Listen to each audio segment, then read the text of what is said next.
கிறிஸ்துவுக்குள் மிகவும் பிரியமான சகோதர சகோதரி யாவருக்கும் யெஷுவா கிறிஸ்துக்குள்ளான அன்பான வாழ்த்துக்களை தெரிவித்துக் கொள்கிறேன். நாம் கடந்த 4 வகுப்புகளாக சிறுமந்தை வகுப்பாரின் முடிவு குறித்த காரியங்களை நாம் பார்த்து கொண்டிருக்கிறோம். இப்ப நாம பார்க்க இருக்கிறது 5வது காரியம். இதுவரைக்கும் பரமாவளி முடிஞ்சு போயிடுச்சு அப்படிங்கிறதுக்கு மொத்தம் 25 நிரூபணங்கள் நமக்கு இருக்குது. ஏகப்பட்டது இருக்குது. விசேஷத்த விதமா ஒரு 25 நிரூபணங்கள் மட்டும் நாம எடுத்து வச்சிருக்கிறோம். இப்போ நம்ம டிஸ்கஸ் பண்ண போறோம். அப்ப அதுல 8 வரைக்கும் நம்ம இது வரைக்கும் நம்ம பார்த்துருக்கோம். இப்போ தொடர்ந்து நம்ம இந்த காரியங்களை நம்ம பார்க்க போகிறோம். இது பராமரிப்பு எப்போது முடிவுக்கு வரும் அப்படிங்கிற காரியம் பாகம் 5. இப்போ இது வரைக்கும் நம்ம என்ன பார்த்துருக்கிறோம் அப்படின்னா ஒரு கிளான்ஸ் நம்ம ஒரு முன்னோட்டமாக ஞாபகப்படுத்திக் கொள்வது நல்லது. அதை குறித்து பார்த்தோம்னா கர்த்தராக ஆண்டவர் தீர்க்கதரிசியாக தம்முடைய ஊழியக்காரருக்கு தமது ரகசியத்தை வெளிப்படுத்தாமல் ஒரு காரியத்தையும் செய்ய மாட்டார். அதே போல கர்த்தருடைய ரகசியம் அவருக்கு பயன்படுத்தல் இருக்கிறது. அவர்களுக்கு தமது உடன்படிக்கை வெளிப்படுத்துவார். நிச்சயமா அறியப்படாத எந்த ஒரு ரகசியமும் கிடையாது, வெளியாக்கப்படாத மறைபொருளும் கிடையாதுன்னு வேத வசனங்கள் படிக்கும். இப்ப ரகசியத்தை வெளிப்படுத்தாமல் இருக்க மாட்டார். அது என்ன ரகசியம் அப்படின்னு சொல்லி நாம பார்த்தோம்னா, அது மட்டும் இல்லாம சில அந்த ரகசியம் முற்காலத்தில் மறைக்கப்பட்டதா இருந்தது. எபேசியர் 5:8 படிக்கிறோம். முற்காலத்தில் நீங்கள் அந்தகாரமா இருந்தீங்க, இப்பொழுது கர்த்தருக்குள் வெளிச்சமா இருக்கிறீங்க, இப்ப வெளிச்சத்தின் பிள்ளைகளா இருக்கிறீங்க அப்படின்னு எனக்கு சொல்றதை நான் பார்க்கிறோம்.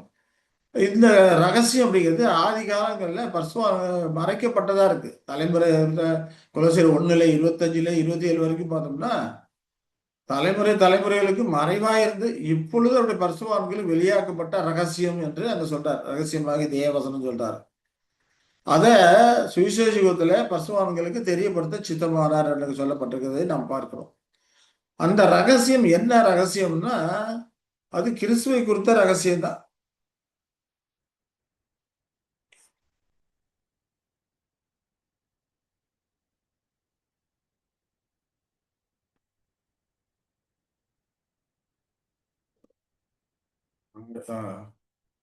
என்ன ரகசியம் சொல்ற இந்த ரகசியம் எபேசியர் 5:32 சொல்லும்போது இந்த ரகசியம் பெரியது அப்படிங்கிறார்.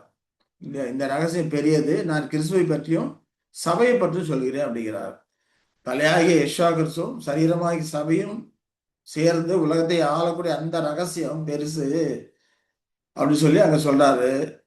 இந்த ரகசியம் எப்போ நிறைவேறும், கிறிஸ்து வகுப்பார் எப்போது நிறைவேறும், எப்போது நடைபெற்று முடியும் அப்படிங்கிறது வெளிப்படுத்தலாம். 10:6-7 வசனங்களை நம்ம படிக்கிறோம். 10:6 பார்த்தோம்னா 7வது சத்தத்தின் நாட்களே அவன் எக்காலம் ஊதப்பாகிற போது இந்த தேவ ரகசியம் நிறைவேறும் என்று சொல்வதை பார்க்கிறோம் இல்லையா? இப்ப 7ஆம் தூதனுடைய எக்கால சத்தத்தின் நாட்களிலே அவன் இந்த ரகசியத்தை குறித்த நிறைவேறக்கூடிய காரியங்கள் எல்லாம் அங்க எக்காலம் ஊதுவான் என்று அங்க சொல்றதை பார்க்கிறோம். அந்த 7ஆம் தூதனுடைய எக்கால சத்தம் அப்படிங்கிறப்ப அது லவோதிக்கேய சபையின் காலகட்டத்தில் சொன்ன செய்தியா காலகட்டமா இருக்கிறது. ஏன்னா ஒவ்வொரு காலகட்டத்திலும் சபையின் ஒவ்வொரு காலகட்டத்திலும் 7 சபையின் 7 காலகட்டங்கள் இருக்குது. ஒவ்வொரு காலகட்டத்திலும் அந்தந்த காலத்துக்குரிய சத்தியத்தை தேவன் வெளிப்படுத்தி கொண்டே வருகிறாரு. இப்ப இங்க கடைசியில லவோதிக்கேயா சபையின் காலத்துலதான் அந்த தேவ ரகசியம் நிறைவேறும், முற்று பெறும் அப்படிங்கிறத சொல்றதை பார்க்கணும். அது லவோதிக்கேயா சபையின் காலகட்டமா இருக்குது. இந்த காலகட்டத்துல பாஸ்டர் ரசல் அவர்கள் தான் அந்த எக்காலசத்தை ஊதுனவராக இருந்தாரு அப்படிங்கிறத நம்ம இந்த காரியங்களை குறித்து நம்ம விளக்கமா பார்த்தோம். இதை ஞாபகப்படுத்திக்கிறதுக்காக தான் இப்போ நான் உங்களோட இந்த காரியங்களை பகிர்ந்து கொள்கிறேன். சரி, இப்போ இந்த காலகட்டத்தில் நிறைவேறும் அந்த லவோதிக்கேய சபை காலகட்டத்தில் அந்த எக்காலம் ஊதும்போது பரிசுத்தவான்களுடைய அந்த ஓட்டம் நிறைவேறக்கூடியதா இருக்குது, முற்று பெறக்கூடியதா இருக்குது அப்படிங்கிறதுக்கு மொத்தம் 25 நிரூபணங்கள் இருக்கு. அதுல ஒரு 8 நிரூபணங்கள் வரைக்கும் பார்த்துருக்கோம். அதுல முதலாவது நிரூபணம் என்னன்னு நம்ம பார்த்தோம்னா எஸ்ஐயா 66:7 சொல்றாரு, பிரசவ வேதனை படுமுன் பெற்றால், கர்ப்ப வேதனை வரும் முன் ஆண் பிள்ளை பெற்றால். அப்ப பிரசவ வேதனைய மகா உபத்திரம் வருவதற்கு முன்னமே இந்த கிறிஸ்து வகுப்பார், கிறிஸ்துவ தேவடைய சுதந்திரவாளிகளா இருக்கக்கூடிய அந்த கிறிஸ்து வகுப்பார் பெற்றிருப்பாங்க, ஆண் பிள்ளையை பெற்றிருப்பாங்க அப்படின்னு சொல்லி இங்க பார்க்கிறோம். அதாவது கர்ப்ப வேதனை எதை குறிக்குது? மகாபுத்திர காலத்தை குறிக்கக்கூடியதா இருக்கு. அந்த மகாபுத்திரம் வருவதற்கு முன்பு ஆண் பிள்ளையை பெற்றுடுவாங்க அப்படிங்கிறத நம்ம இந்த வசனம் மூலமாக நாம தெரிந்து கூட இதற்கான விளக்கத்தை எல்லாம் நம்ம பார்த்தோம். இது ஒரு முதலாவது நிறுவனமாக இருக்குது அப்படின்னு சொல்லி நம்ம பார்க்கணும். அப்ப மகாபுத்திரம் வருவதற்கு முன்னாமே கிறிஸ்துவ ஒப்பார் முற்று பெறுவாங்கன்னா, இப்ப மகாபுத்திரம் எப்போ முடிவு பெறும் அப்படின்னு தெரியணும். அப்ப மகாபுத்திரம் முடிவு பெறும்னா அது பிரஜாதி காலத்து முடிவுல தான் மகாபுத்திரம் முடிவு பெறும் அப்படிங்கிறதுக்கு பிரஜாதியாரின் காலங்களை குறித்து நம்ம படித்தோம். பிரஜாதியாரின் காலம் எப்போ ஆரம்பிக்குது? சிதேக்கியா காலத்துல பாகையை கலற்று கிரீடத்தை எடுத்து போடு, இதுனே அது முன்பேல் இராது, கவில் பேன் கவில் பேன் கவில் பேன், உரிமைக்காரன் வரும் மட்டும் அது இல்லாது இருக்கும், அவருக்கு அதை கொடுப்பேன்னு சொல்றாரு. உரிமைக்காரனாகிய அந்த கிறிஸ்துவ வகுப்பார் யெஷுவா கிறிஸ்து வர்ற வரைக்கும் அது இல்லாது இருக்கும் அப்படி சொல்லி அங்க சொல்லப்படுறதை நான் பார்க்கிறோம். அப்போ அது வரைக்கும் பிரஜாதியார் வந்து இஸ்ரேலை மிதிக்கும்படிக்கு பிரஜாதிக்கு ஒப்பு கொடுக்கப்பட்டிருக்கு இல்லையா? கொடுத்துட்டாரு.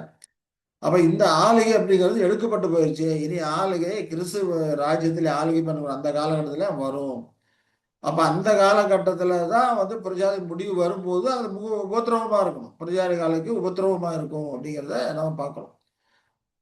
ஏன்னாக்கா இந்த புரஜாதியான காலம் அப்படிங்கிறப்போ தானியேல் தீர்க்கதரிசி பார்க்கிறோம். இந்த புரஜாதியின் காலங்கள் அப்படிங்கிறப்போ அது எவ்வளவு காலம் அப்படின்னு சொல்லி பார்த்தோம்னா 7 டைம்ஸ் இஸ்ரேலர்கள் புரஜாதியரிடத்துல விதிபடக்கூடிய காலங்கள் அப்படி பார்த்தோம்னா 7 டைம்ஸ் சொல்லப்பட்டிருக்கும். ஆனால் லேவியர் 26ல 21, 24, 28 வசனங்கள்லாம் தமிழ்ல பார்த்தோம்னா 7 ஏலத்தனையா தண்டனை கொடுக்கப்பட்டிருக்கும். ஆங்கிலத்தில் பார்த்தோம் 7 டைம்ஸ் 7 காலங்கள் சொல்லப்பட்டிருக்கும். அந்த 7 காலங்கள் அப்படிங்கிறப்ப 7 வருஷத்தை குறிக்கூடியா இருக்கிறது. ஒரு வருஷத்துக்கு 360 நாள் அப்படிங்கிறது தீர்க்கதரிசன காலக்கணக்கு வேதாந்தம் சொல்லப்பட்டிருக்கிறது. அதெல்லாம் விரிவா பார்த்தோம். இப்போ 7 × 360 அப்படிங்கிறப்ப 2520 வருடங்கள். இப்போ பிரஜாதியாருக்கு தேவன் கொடுத்திருக்கிற காலங்கள் 2520 வருடங்கள். இந்த 2520 வருடங்கள் சிதேக்கியா கிரீடத்தை இழந்த காலம் கிமு 606. அதுலேருந்து 2520ல் 606 கழிச்சோம்னா மீதி வருது 1914. அப்போ பிரஜாதின் காலங்கள் இதோட முற்று பெற்றிருக்கும். பிரஜாதின் காலம் இதோட முற்று பெற்றிருக்கும் போது அங்கே மகா உபத்திரவம் ஆரம்பிக்குது அப்படிங்கிறத தானியேல் தீர்க்கதரிசனத்துல பார்க்குறோம். கையால் பெயர்படாத ஒரு கல் பிறண்டு உருண்டு வந்து சிலையின் பாதத்தை நொறுக்குனது அப்படின்னு இந்த காலங்கள்லாம் விரிவா பார்த்தோம். கையால் பெயர்க்கப்படாத கல் அப்படிங்கிறப்ப புது சிருஷ்டி, கைகளின் மனுஷ பிரயாசத்தினால் உருவாகாத சிருஷ்டி வந்து புது சிருஷ்டி. கிறிஸ்துவ மனவாட்டி வகுப்பால் இருக்கக்கூடிய புது சிருஷ்டி அதுதான் வந்து என்னது இங்க சிலையின் பாதத்தை அடிச்சு நொறுக்குது. இது மகா உபத்திரவம் காலமாக இருக்குது. அப்ப மகா உபத்திரவமாகிய பிரசவ வேதனை வர்றதுக்கு முன்னமே கிறிஸ்துவ வகுப்பார் உருவாகி இருக்கணும் அப்படிங்கிறத நாம இதன் மூலமாக ஊர்ஜிதமாகுது அப்படிங்கிறத பார்த்தோம். சரிங்களா? சரி, அடுத்து ரெண்டாவதா நாம என்ன பார்த்தோம்? ரெண்டாவது நிறுவனம் என்ன பார்த்தோம் அப்படின்னா, மகாபுத்திரம் வருவதுக்கு முன்பாக எல்லாரும் முத்திரை போட்டு திரிந்திருக்கணும்னு சொல்லிட்டு வெளிப்படுத்தலாம் 7ல் 1லேருந்து 3 வரைக்கும் உள்ள வசனங்கள் இருக்குது. அங்க என்ன சொல்றாரு? இவைகள் பின்பு பூமியின் 4 திசைகளிலும் 4 தூதர்கள் நின்று பூமியின் மேலாவது சமுத்திரத்தின் மேலாவது ஒரு மரத்தின் மேலாவது காற்று அடையாதபடிக்கு பூமியின் 4 காற்றுகளை பிடித்திருக்க கண்டேன். ஜீவனுள்ள தேவனுடைய முத்திரை கோலையுடைய வேறொரு தூதன் சூரியன் உதிக்கும் திசையிலிருந்து ஏறி வர கண்டேன். அவன் பூமியையும் சமுத்திரத்தையும் சேதப்படுத்துகிறதுக்கு அதிகாரம் பெற்ற 4 தூதர்களை நோக்கி, நாம் நமது தேவனுடைய ஊழியக்கார நெற்றியில் முத்திரை போட்டு தீரும் அளவும் பூமியும் சமுத்திரத்தையும் மரங்களை சேதப்படுத்தார் என்று மகா சத்தமிட்டு கூப்பிட்டான்னு சொல்லி பார்க்கிறோம். இப்ப மகாபுத்திரம் வந்து பூமியையும் சமுத்திரத்தையும் அந்த மரங்களை சேதப்படுத்தாபடிக்கு கர்த்தர் ஊழியக்காரன் நெற்றியிலே முத்திரை போட்டு தீர வரைக்கும் ஒன்றும் பண்ணாதீங்கன்னு சொல்லி அந்த 4 தூதர்களை பிடித்திருக்க கண்டேன் நம்ம சொல்லி பார்க்கிறோம். அப்ப இதுவும் ஒரு நிறுவனம் இருக்கு. மகாபாத்திரம் வருவதற்கு முன்னாமே அந்த 1,44,000 பேர் வந்து நெற்றியிலே முத்திரை போடப்பட்டவர்களா இருப்பாங்க அப்படிங்கிறதுக்கு இது ஒரு நிரூபணமா இருக்குது அப்படின்னு சொல்லி பார்க்கிறோம். இது ஒரு 2வது நிரூபணம். முதல்ல பார்த்தோம் பிள்ளை பிறந்துடும் சொல்லி பார்த்தோம் மகாபுத்திரத்துக்கு உண்மை. இப்போ முத்திரை போட்டு தீர்ந்துன்னு சொல்லிட்டு இங்க வெளிப்படுத்தலாம் சொல்றதை நாம பார்க்கிறோம். அதே போல இந்த வசனம் தொடர்ந்து படிச்சீங்கன்னா முத்திரை போட்டு இலக்கத்தை சொல்றாரு 1,44,000 பேர் அப்படின்னு சொல்லி இலக்கத்தையும் தொடர்ந்து அந்த வசனங்கள்ல சொல்றாரு அப்படிங்கிற காரியங்கள் எல்லாம் நம்ம கடந்த காலங்களே நம்ம அந்த காரியங்களை நம்ம பார்த்துட்டோம். சரிங்களா? சரி. அடுத்தது நான் நிரூபணம் நம்ம என்ன பார்த்தோம்னா, அறுவடை காலங்களை குறித்து பார்த்தோம். இணையான அறுவடை காலங்கள் இல்லையா? எப்படி யூத யுக இறுதியில அறுவடை வந்ததோ, அதே போல சுவிசேஷ யுகத்திலும் அறுவடை வரக்கூடியதா இருக்குது. அந்த அறுவடை காலங்கள் 40 நாட்கள் எஷாவுஸ் தன்னை பிரஷ்டிக்கு ஒப்பு கொடுத்த அந்த கிபி 29ல இருந்து 69 வரைக்கும் நடக்கிற காலங்கள் அறுவடை காலங்களா இருக்குன்னு சொல்லிட்டு இதை குறித்த காரிய விளக்கங்களை நாம பார்த்தோம். அறுவடை காலங்கள். இப்போ அறுவடை காலம் முடிஞ்சதுக்கு அப்புறம் நாம என்ன ஒரு காரியமும் செய்ய முடியாது இல்லைங்களா? அப்போ அறுவடை காலம் முடிஞ்சிருச்சு அப்படின்னாக்க, அப்போ சிறுமந்தை ஓடுற வகுப்பாரின் ஓட்டம் முடிஞ்சிருச்சு. அதுக்கு மேல சிறுமந்தை வகுப்புக்குள்ள யாரும் போக முடியாது. பரிசுவான்களா ஆக முடியாது. பரமலைக்குள்ள போக முடியாது அப்படிங்கிறத நம்ம புரிந்து கொள்கிறோம். அப்ப கிபி 29 69 வரைக்கும் அது கன்ஃபார்மா நமக்கு தெரியுது அப்படிங்கிறப்போ, அதற்கு இணையா பார்க்கும்போது இயேசு கிறிஸ்து 2ஆம் வருகையில வந்திருக்கிற 1874ல இருந்து 1914 வரைக்கும் உள்ள அந்த 40 வருடங்கள்ல நிச்சயமா பரமழைப்புக்கான அந்த காரியம் முடிந்திருக்க வேண்டும். ஏன்னா 1914 அறுப்பு வேலை முடியுது. அந்த மகோபத்திரமும் ஆரம்பிக்குது அப்படிங்கிற காரியங்கள் எல்லாம் நம்ம பார்த்திருக்கோம் இல்லைங்களா? அப்ப நிச்சயமாவே 1914க்குள்ளாக முத்திரை போட்டு தீர்ந்துச்சு, பிள்ளை பிறந்தாச்சு, அறுப்பு வேலையும் முடியுது அப்படிங்கிற மாரி இந்த காரியங்களை நாம பார்க்கும்போது, இது பரமழைப்பு முற்று பெற்றுருச்சு அப்படிங்கிறதுக்கான ஒரு நிரூபணமா இருக்கு. இதற்கான மொத்த டீட்டெயில்ஸும் நம்ம உள்ளுக்குள்ள நெறைய பார்த்திருக்கோம் இல்லைங்களா? அப்ப இது 3வது நிரூபணமாக நாம பார்த்தோம். 4வது நிரூபணமா நாம என்ன பார்த்தோம் அப்படின்னு சொல்லி பார்த்தோம்னா 21 இந்த அறுவடை 69ல முடிஞ்சிச்சு அப்படிங்கிறதுக்கு என்ன ஆதாரம் அப்படின்னு சொல்லி பார்த்தோம்னா, லூக்கா 21ல 20, 21ல எஷாயா சொல்றாரு. எருசலேம் சேனைகளால் சூழப்பட்டிருப்பதை நீங்கள் காணும்போது அதன் அழிவு சமீபமாயிற்று என்று அறியுங்கள். அப்பொழுது யூதேயாவில் இருக்கிறவர்கள் மலைகளுக்கு ஓடி போகவும், எருசலேமில் இருக்கிறவர் வெளியே புறப்படவும், நாட்டுப்புறங்களில் இருக்கிறவர் நகரத்தில் பிரவாசியாமல் இருக்கவும் கடவர்கள். எழுதியிருக்கிற யாவும் நிறைவேறும்படி நீதியை சரிக்கட்டும் நாட்கள் இவைகளேன்னு சொல்லி லூக்கா 21ல 20லேருந்து 22 வரைக்கும் ஆண்டவர் ஏற்கனவே எச்சரிக்கையா சொல்லியிருக்கிறார். எச்சரிக்கையா சொன்ன போல கிபி 69ல சத்தியதாசருக்கு சகோதரர்கள் எல்லாருமே எருசலேமில் இருந்தும் யூதாவில் இருந்தும் தப்பி போயிட்டாங்க. ஏன்னா எருசலேம் முற்றுகை போட்டது கிபி 69 முற்றுகை போட்ட போது கிட்டத்தட்ட ஒரு 70 முற்றுகை போட்ட சற்று தூரத்துல ஒரு 60 கிலோமீட்டர் தூரத்துல தான் முற்றுகை போட்டாங்க.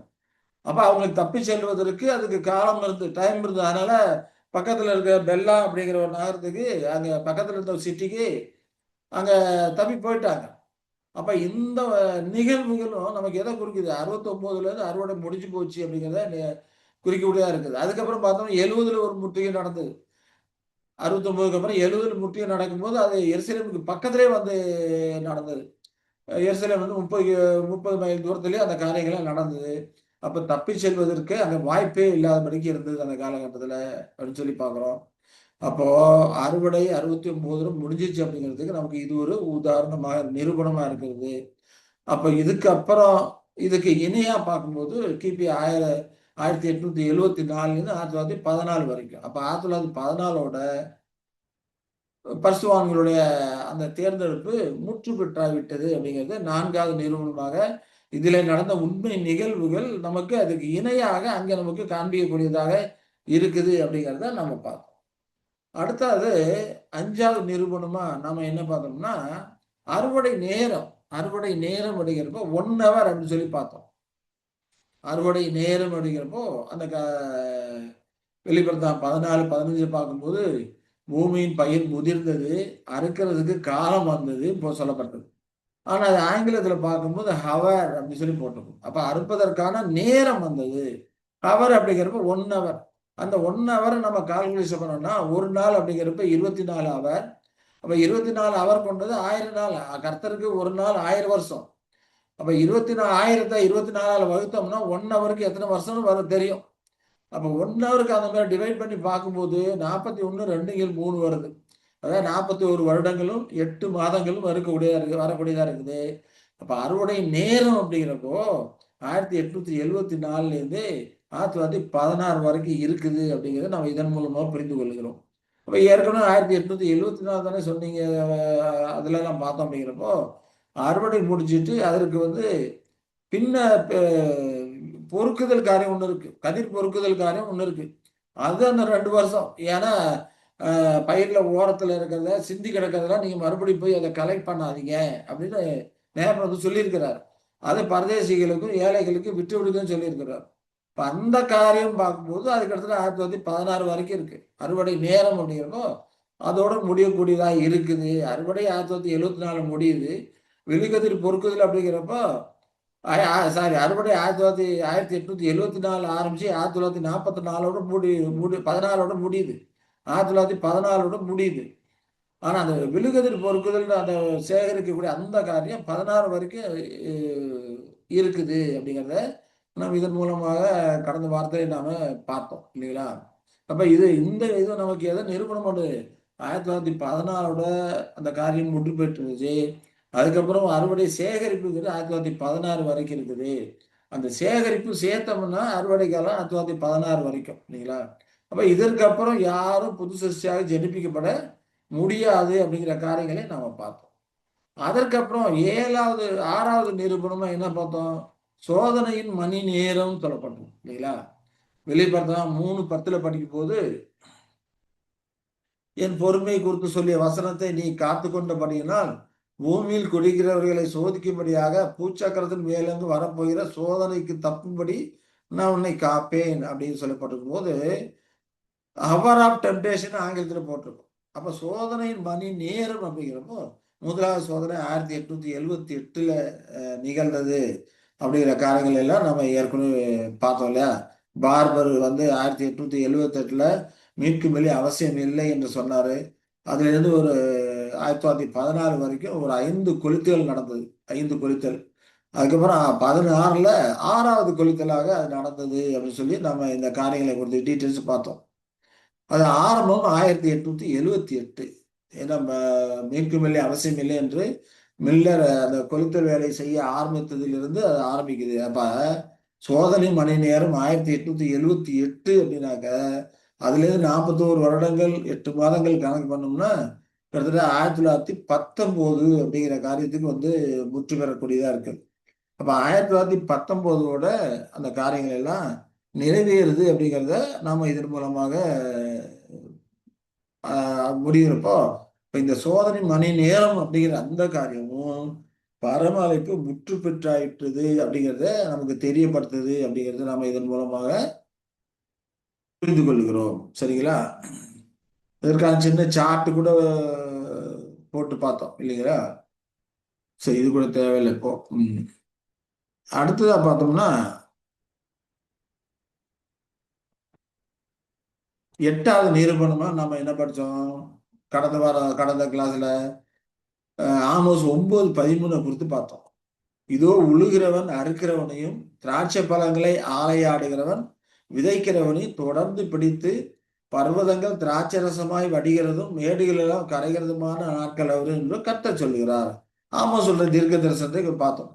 உழுகிறவன் அறுக்கிறவனை தொடர்ந்து பிடிக்கிறான்.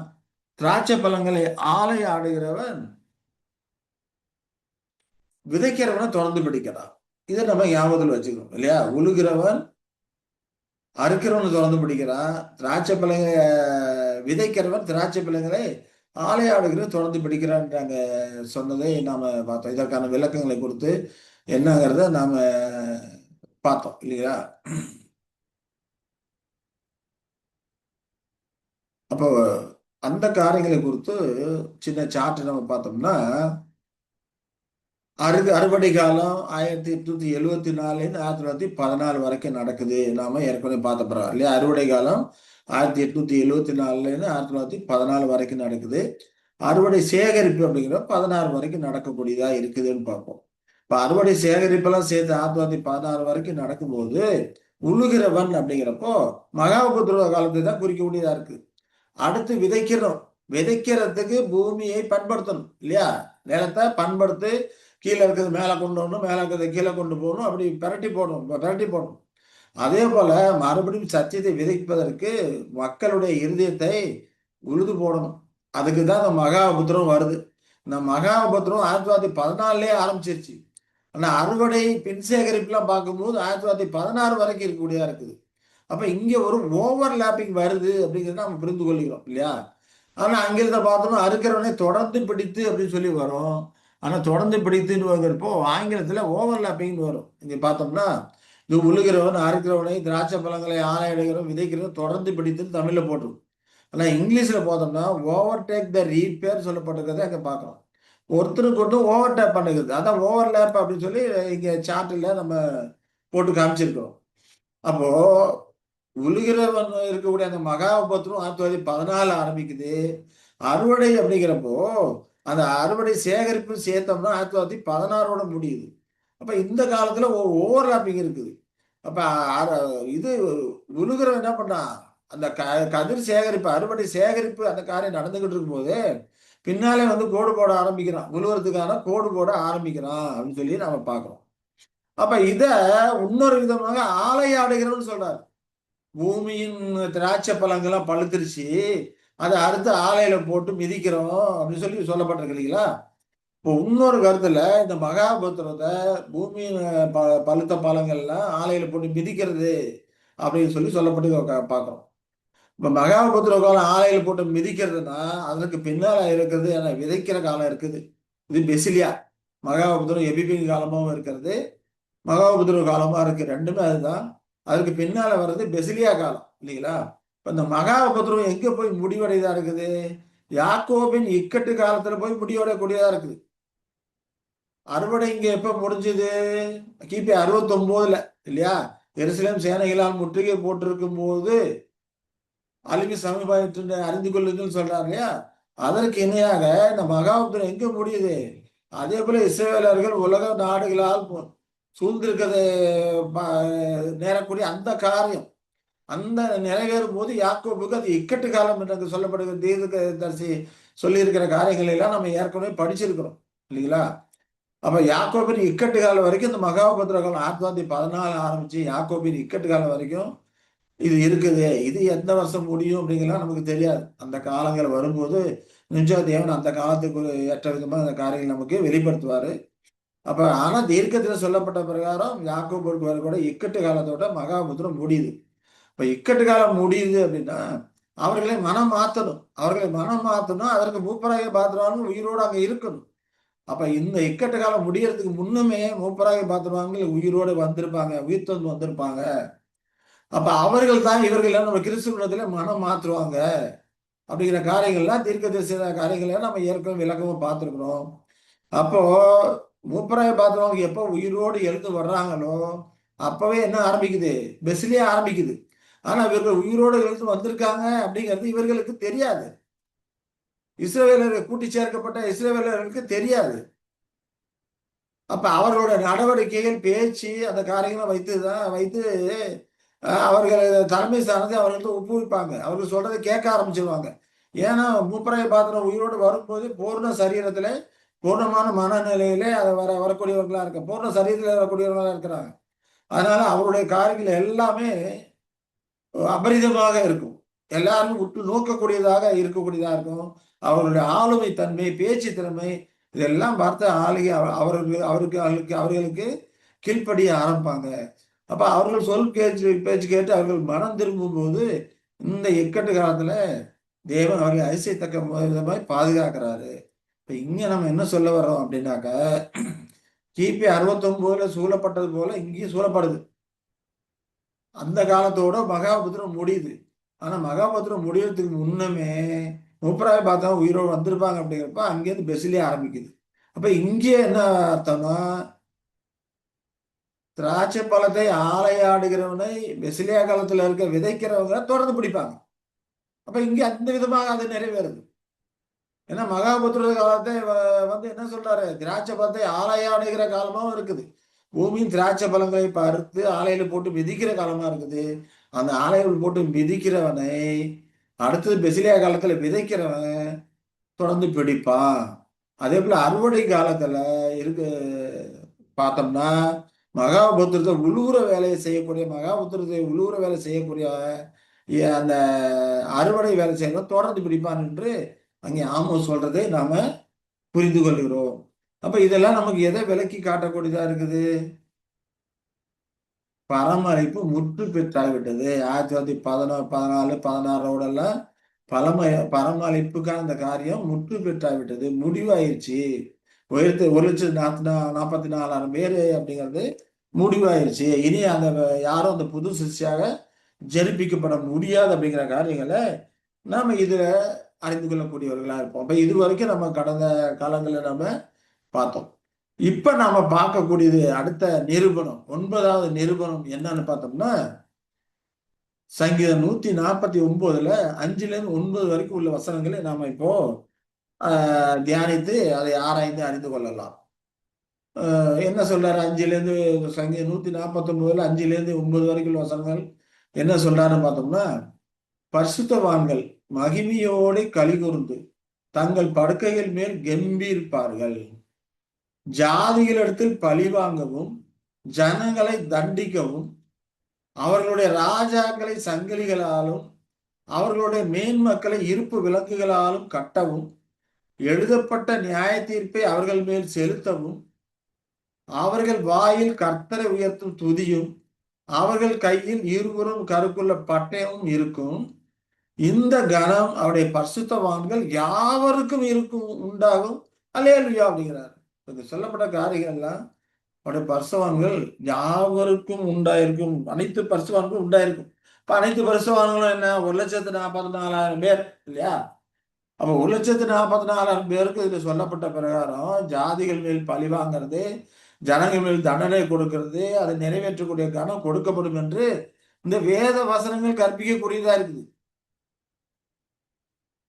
அப்போ அறுவடை காலத்துல உயிரோடு இருக்கக்கூடிய பரிசுத்தவான்கள் எப்படி இவர்களை பழி வாங்குவாங்க, தண்டிக்குவாங்க?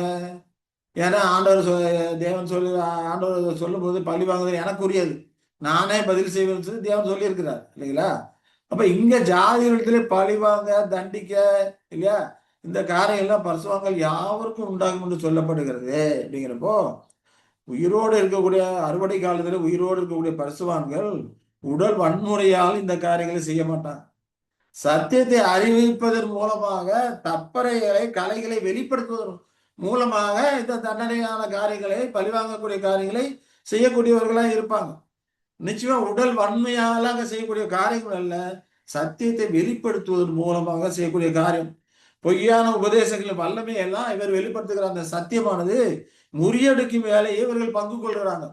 இந்த விதமாக இந்த வேலையில் ஈடுபடக்கூடியவர்களா இருக்கிறாங்க. ஆனா 1878ல பரிசுத்தவான்கள் உயிர்த்தெழுதல் நடந்திருக்குது. அந்த உயிர்த்தெழுந்த பரிசுத்தவான்கள் கிறிஸ்துவோடு கூட ஆளுகையில பங்கெடுத்துக் கொள்ளக்கூடியவர்களா இருக்கிறாங்க. அப்படிப்பட்டவர்கள் இவர்களுக்கு சத்திய காரியங்கள் வெளிப்படுத்துறாங்க. உயிரோடு இருக்கிற பரிசுத்தவான்கள் சத்திய காரியங்கள் மற்றவர்கள் வெளிச்சொல்றாங்க, எழுத்து சொல்லக்கூடியவர்களா இருக்கிறாங்க. இது அவர்களை பழி வாங்கிறத தண்டிக்கக்கூடியதா இருக்கு, ராஜாக்களை சங்கிலிகளால் கட்டக்கூடியதா இருக்குது. அந்த காரியங்கள்லாம் செய்யுது. ஏன்னா அங்க சொல்லும் போது ராஜாக்களையும் பிரபுக்களையும் இல்லையா, ராஜாக்களையும் என்ன சொல்றாரு, அவளுடைய ராஜாக்களை சங்கிலிகளாலும் அவளுடைய மேன்மக்களை பிரபுக்கள் இருப்பு விலங்குகளால் கட்டவும் எழுதப்பட்ட நியாய தீர்ப்பை அவர்கள் மேல் செலுத்தவும் இல்லையா. அப்ப ராஜாக்களும் பிரபுக்களும் உருவமாக கட்டி போடுறாங்க. அப்படிங்கிறப்போ அவர்கள் மேல் எழுதப்பட்ட அந்த நியாய தீர்ப்பை நிறைவேற்றுவாங்கன்னு சொல்றாரு. அவர்கள் அப்போ இறுதியில தேவனுடைய ராஜ்யம் ஸ்தாபிக்கப்படும் போது அனைத்து ஜாதிகளுமே அவருடைய நீதியான ஆட்சியை கீழ்ப்படிவாங்க. அப்போ உயிரோடு இருக்கக்கூடியவங்க எப்படி இதை கட்டி போடுறாங்க, எப்படி ராஜாக்களை கட்டி போடுறாங்கன்னா சத்தியத்தின் மூலமாக தான். இந்த ராஜாக்கள் பிரபுக்களையும் கட்டி போடக்கூடிய காரியம், பூமியில இருக்க ராஜாக்கள் பிரபுக்களை யாருடைய பிரதிநிதியா இருந்து ஆட்சி பண்ணி கொண்டு இருக்கிறாங்க? சாத்தானோட பிரதிநிதியா இருந்து ஆட்சி பண்ணி கொண்டு இருக்கிறார்கள். சாத்தான் காணக்கூடாத விதத்திலே இவர்கள் மூலமாக ஆட்சியை நடத்தி கொண்டிருக்கிறாங்க. அப்ப இவர்களை கட்டி போடுறது அப்படிங்கிறப்போ இவர்களுடைய செயல்களை தடுக்கிறது, செயல்பட முடியாதபடிக்கு இவர்கள் செயல் இலக்க செய்ய வைக்கக்கூடியதா இருக்குது. அதுதான் கட்டி போடக்கூடிய ஒரு காரியமா இருக்கு. அப்புறம் இவர்களை கட்டி போடுறது சாத்தானை கட்டி போடுவதற்கு ஈடாகக்கூடிய ஒரு காரியமா இருக்குது அப்படிங்கிற புரிஞ்சுக்கொள்ளணும். சாத்தானை கட்டுற காரியம் எப்படி கட்டுறாரு? சாத்தானு சங்கிலி அப்படிங்கிறப்ப இங்க சங்கிலிங்கிறது சத்தியம் தான், சத்தியத்தினால கட்டக்கூடியவராக தான் இருக்குது. பலமான சங்கிலி அப்படின்னு சொல்லி வெளிப்படுத்தினா 20ல பார்த்தோம்னா பலமுள்ள ஒரு தூரம் பலமான ஒரு சங்கிலி கொண்டு வந்து சாத்தானை கட்டி போடுறான்னு சொல்லிலாம் வெளிப்படுத்த படிக்கிறோம். இங்கே அதே காரியத்தை அவள் ராஜாக்களையும் பிரபுக்களையும் சொல்றார், மேன்மக்களை இருப்பு விலங்குகளால் கட்டுறதுக்கு செங்கலால் கட்டுறதுக்கு அங்க அப்படின்னு சொல்லி இங்க சொல்றதை நாம பார்ப்போம் இல்லையா? அப்போ பூமியில உயிரோடு இருக்கிற பஸ்வான்கள் மூலமாக சத்தியத்தை வெளிப்படுத்துகிறாரு. மகிமையடைந்த பர்சுவான்கள் அவர்கள் கிறிஸ்துவும் மகிமையடைந்த பர்சுவான்களும், அதாவது 1878 உயிரோடு போய் கிறிஸ்துவோடு கூட ஆளுகையில அவரோட கூட சுதந்திரவாளிகளாக பங்கிடக்கூடிய அந்த பரிசுவான்கள் கிறிஸ்துவும் சேர்ந்து இவர்களுக்கு சத்திய உயிரோடு பூமியிலே அறுவடை காலங்களில் உயிரோடு இருக்கிற பரிசுவான்கள் சத்திய வெளிச்சத்தை கொடுக்குறாங்க. இவர்கள் அதன் மூலமா சத்தியத்தை பிரகாசிக்க செய்து தப்பறைகளை வெட்டுறாங்க. அந்த காலகட்டத்தில் தீமையான காரியங்கள் எல்லாம் வெளியரங்கமாகும். தீமையான காரியங்கள் வெளியரங்கமாகும். அவருடைய ராஜாக்கள் பிரபுக்கள்லாம் முன்ன மாதிரி அவர்களால் என்ன பண்ண முடியல. ஜனங்களை ஏமாற்றவோ ஜனங்களை கொள்ளையிடவோ முடியாதபடிக்கு இருக்குது. அவர்கள் செயல்ல முழுமையாக செய்ய முடியாதபடிக்கு அது கட்டக்கூடியதாக இருக்குது அப்படின்னு சொல்லி நம்ம இந்த காரியங்கள் மூலம் புரிந்து கொள்வோம். அப்ப இந்த கட்டக்கூடிய கட்டுற அந்த காரியம் படிப்படியா எழும்பி இதுல முழுசா கட்டி போட்டுருவாங்க. அவர்களாம் ஒண்ணுமே செயல்பட முடியாத அளவுக்கு செய்யக்கூடிய வரைக்கும் அது ப்ராசஸ் போய்கிட்டு இருக்கும் அப்படிங்கிறத இங்க தீர்க்க தரிசனத்தில் அழகா இங்க சொல்றாரு அப்படின்னு சொல்லி பார்க்கிறோம். இதை எதனால கட்டுறாரு?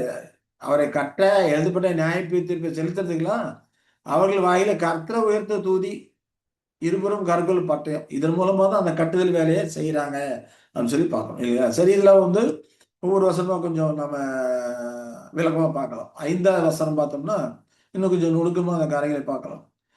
பரிசுத்தவான்கள் மகிமையோடு களி கூர்ந்து தங்கள் படுக்கையின் மேல் கம்பீரிப்பார்கள் சொல்லப்பட்டிருக்கு இல்லைங்களா? பரிசுத்தவான்கள் மகிமையோடு களி கூர்ந்து தங்கள் படுக்கையின் மேல் கம்பீரிப்பார்கள் அப்படின்னு சொல்லும் போது இந்த பரிசுத்தவான்கள் திரைக்கு அப்பால் மகிமையிலே பரிசுத்தவர்கள் ஒரு ஒரு பகுதி இருக்கும். அப்ப ஆண்டவர் ஆனந்தத்தில் கிரியையிலும் மிகவும் நிறைவாக பங்கு கொள்ளக்கூடியவர்களா இருப்பாங்க. அதே போல் பரிசுத்த உலகத்தை ஆட்சி செய்வது மகிமையில் இருக்கும்போது தான் அப்படிங்கிறத புரிந்து கொள்கிறோம் இல்லைங்களா? உலகத்தை ஆளுகை பண்றது மகிமையில் இருக்கும்போது உலகத்தை ஆளுகை பண்ணக்கூடியவர்களா இருக்கிறார்கள் அப்படிங்கிறத நாம புரிந்து கொள்கிறோம். அப்ப மகிமை இவர்கள் வந்து மகிமையிலே ஆனந்தமா இருக்கிறாங்க. பரிசுத்தவான்கள் இங்கு சொல்லும்போது பரிசுத்தவான்கள் மகிமையோடு களி கூறுறாங்க, தங்கள் படுக்கையின் மேல் கம்பீரிப்பார்கள் அப்படின்னு சொல்லப்பட்டிருக்கு இல்லையா? ஆனா இங்க யாரை குறித்து சொல்லப்பட்டிருக்குது? படுக்கையின் மேல் அப்படிங்கிறப்ப யாரை குறித்து சொல்லப்பட்டிருக்கிறது அப்படிங்கிறது நமக்கு ஒரு கேள்வியா இருக்குது. மகிமை அடைந்த பரிசுத்தவான்களை சொல்லப்பட்டதா? பூமியிலே ஓடிக்கொண்டிருக்கிற உயிரோடு ஓடிக்கொண்டிருக்கிற அறுவடை காலத்து ஓடிக்கொண்டிருக்கிற பரிசுத்தவான்களை குறித்து சொல்லப்பட்டிருக்கிறதா அப்படின்னு பார்த்தோம்னா, இந்த படுக்கை அப்படிங்கிறப்ப நம்ம எதை சொல்றோம்? படுக்கை அப்படிங்கிறப்ப அதுக்கு இன்னொரு வசனத்தை நம்ம பார்க்கலாம். எசாயா 28:20 பார்த்தோம்னா, கால் நீட்ட படுக்கை நீளம் போதாது, மூடிக்கொள்ள போர்வையின் அகலமும் போதாது. அதேபோல் லூக்கா 17:34 படிக்கும்போது, அந்த ராத்திரியிலே ஒரே படுக்கையில் படுத்திருக்கிற 2 பேரில் ஒருவன் ஏற்றுக்கொள்ளப்படுவான், மற்றவன் கைவிடப்படுவான்னு சொல்லி படிக்கிறோம். இங்க கால் நீட்ட படுக்கை நீளம் போதாது இல்லையா? படுக்கை நீளம் கம்மியா இருக்குது, கால் நீட்டி படுக்க முடியாது. போர்வையோட அகலமும் பத்தாது, போத்திக்கொள்வது போர்வை அகலமும் பத்தாது அங்க சொல்றதை பார்க்கிறோம். அப்ப படுக்கை அப்படிங்கிறப்ப ஒருவரோட மத நம்பிக்கையில் மொத்த தொகுப்பாக இருக்கக்கூடிய அந்த மத கோட்பாடுகளை குறிக்கக்கூடியதா இருக்கு. அந்த கோட்பாடுகள்ல அவர்கள் இருக்கக்கூடிய மனநிலையும் விருத நிலையும் குறிக்கக்கூடியதா இருக்குது. ஒவ்வொருத்தரும் இருக்கக்கூடிய அந்த மத கோட்பாடுகள்ல சிலர் என்ன பண்ணுவாங்க, அதே நமக்கு போதும் அப்படின்னு சொல்லிட்டு சுருண்டு படுத்துவாங்க. இடம் கம்மியா இருந்தாலும் சுருண்டு படுத்து கொண்டு அந்த கோட்பாடுகள் அந்த சடங்காச்சாரங்கள் அதுக்குள்ளே போதும் அப்படின்னு சொல்லி இருந்துருவாங்க. சிலருக்கு அது பத்தாது. கால் நீட்டுறதுக்கு படுக்கை நீளம் பத்தாது. அந்த கோட்பாடுகளை ஒண்ணுக்கு ஒண்ணு இடிக்கும். ஒண்ணுக்கு ஒண்ணு முரண்பாடா இருக்கும். அதை ஏற்றுக்கொள்ள முடியாததா இருக்கும் சிலருக்கு. சிலர் அது இருந்தானா இடிச்சானா இடிக்காட்டினா குறுக்கி படுத்துக்கலான்னு தங்களை குறுக்கி கொண்டு படுத்துவாங்க. சிலருக்கு அவர்கள் சொல்லக்கூடிய தாற்பயங்கள் உபதேசங்கள் அதெல்லாம் ஒண்ணுக்கு ஒண்ணு முரண்பாடா இருக்குதே, அது இடிக்குதே, அது கால் நீட்டுறதுக்கு பத்துலேன்னு சொல்லிட்டு இருக்கக்கூடியவர்களா இருப்பாங்க. இந்த காரியம் அப்படி சொல்லப்படுறது. அப்போ நாம இங்க சொல்லும்போது படுக்கை மேல் அப்படிங்கிறப்போ பரிசுத்தவான்கள் அவங்களுக்கு இருக்கக்கூடிய படுக்கை அந்த காலகட்டத்தில் தேவனை வெளிப்படுத்திருக்க சத்தியம், சத்திய கோட்பாடுகள் அது அவர்களுக்கு தாராளமா இருக்குது. ஆகையினால தான் படுக்கையில களி கூர்ந்து கம்பீரிக்கிறாங்க. ஏன்னா அவர்களுக்கு அந்த படுக்கை தாராளமா இருக்குது.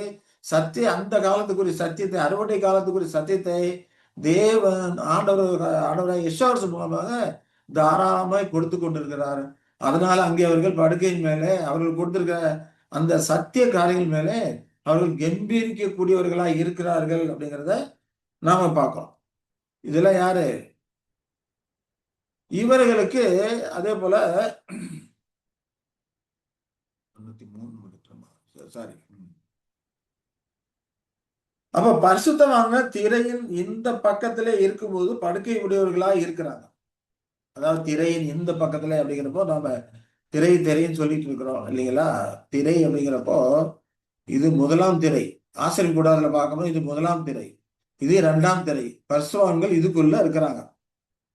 தன்னை இது வந்து பரிசுத்தவான்கள் அப்படி தேவனுக்கு பிரதிஷ்டை பண்ண ஒரு நிலையை குறிக்கொண்டா இருக்கு முதலாம் திரை. பிரதிஷ்டை பண்ணி உள்ள போனதுக்கு அப்புறம் புது சிருஷ்டிகள் இங்க இருக்கிறாங்க. இங்க மாம்சீகத்தை இங்க பலி செய்யக்கூடியவர்களா இருக்கிறாங்க. அந்த புது சிருஷ்டி இங்க இருந்து சமூகத்தை வெப்பத்தை சார்ந்துட்டு அதே போல விளக்கு வெளிச்சத்துல அவர்கள் நடந்து தூபமாக பலிப்படத்துல தங்கள் பலி செய்து அந்த தூப சமமாக செலுத்தி பலி செய்த காரியங்கள், ஜெபம் பண்ணக்கூடிய காரியங்கள்லாம் தேவனுக்கு இருக்கும் சுகந்த வர்க்கமாக ஏறெடுத்து கொண்டு இங்க இருக்கிறாங்க. புது சிருஷ்டி இங்க இருந்து கொண்டிருக்கிறது. இந்த புது சிருஷ்டி முற்றுமுடிய தன்னுடைய மாம்சீக காரியங்களை பலி செலுத்தி முடிஞ்சதுக்கு அப்புறம் உயிர்த்தெழுதல 2ஆம் திரைக்கு அப்பால் போகும். இது மகிமையில போகக்கூடிய காரியமா இருக்கு. அதனாலதான் திரைன்னு சொல்லி நம்ம சொல்றோம். திரைன்னு சொல்றதுனால அதை வந்து சிலருக்கு புரியாம இருக்கும். அதனாலதான் இந்த விளக்கத்தை சொல்றேன். இப்ப 2ஆம் திரை அப்படிங்கிறப்போ மரித்ததுக்கு அப்புறம் உயிர்த்தெழுந்த நிலையில மகிமை கிறிஸ்துவோட கூட இந்த நிலைக்கு போயிடுவாங்க, மகிமைக்கு போயிடுவாங்க.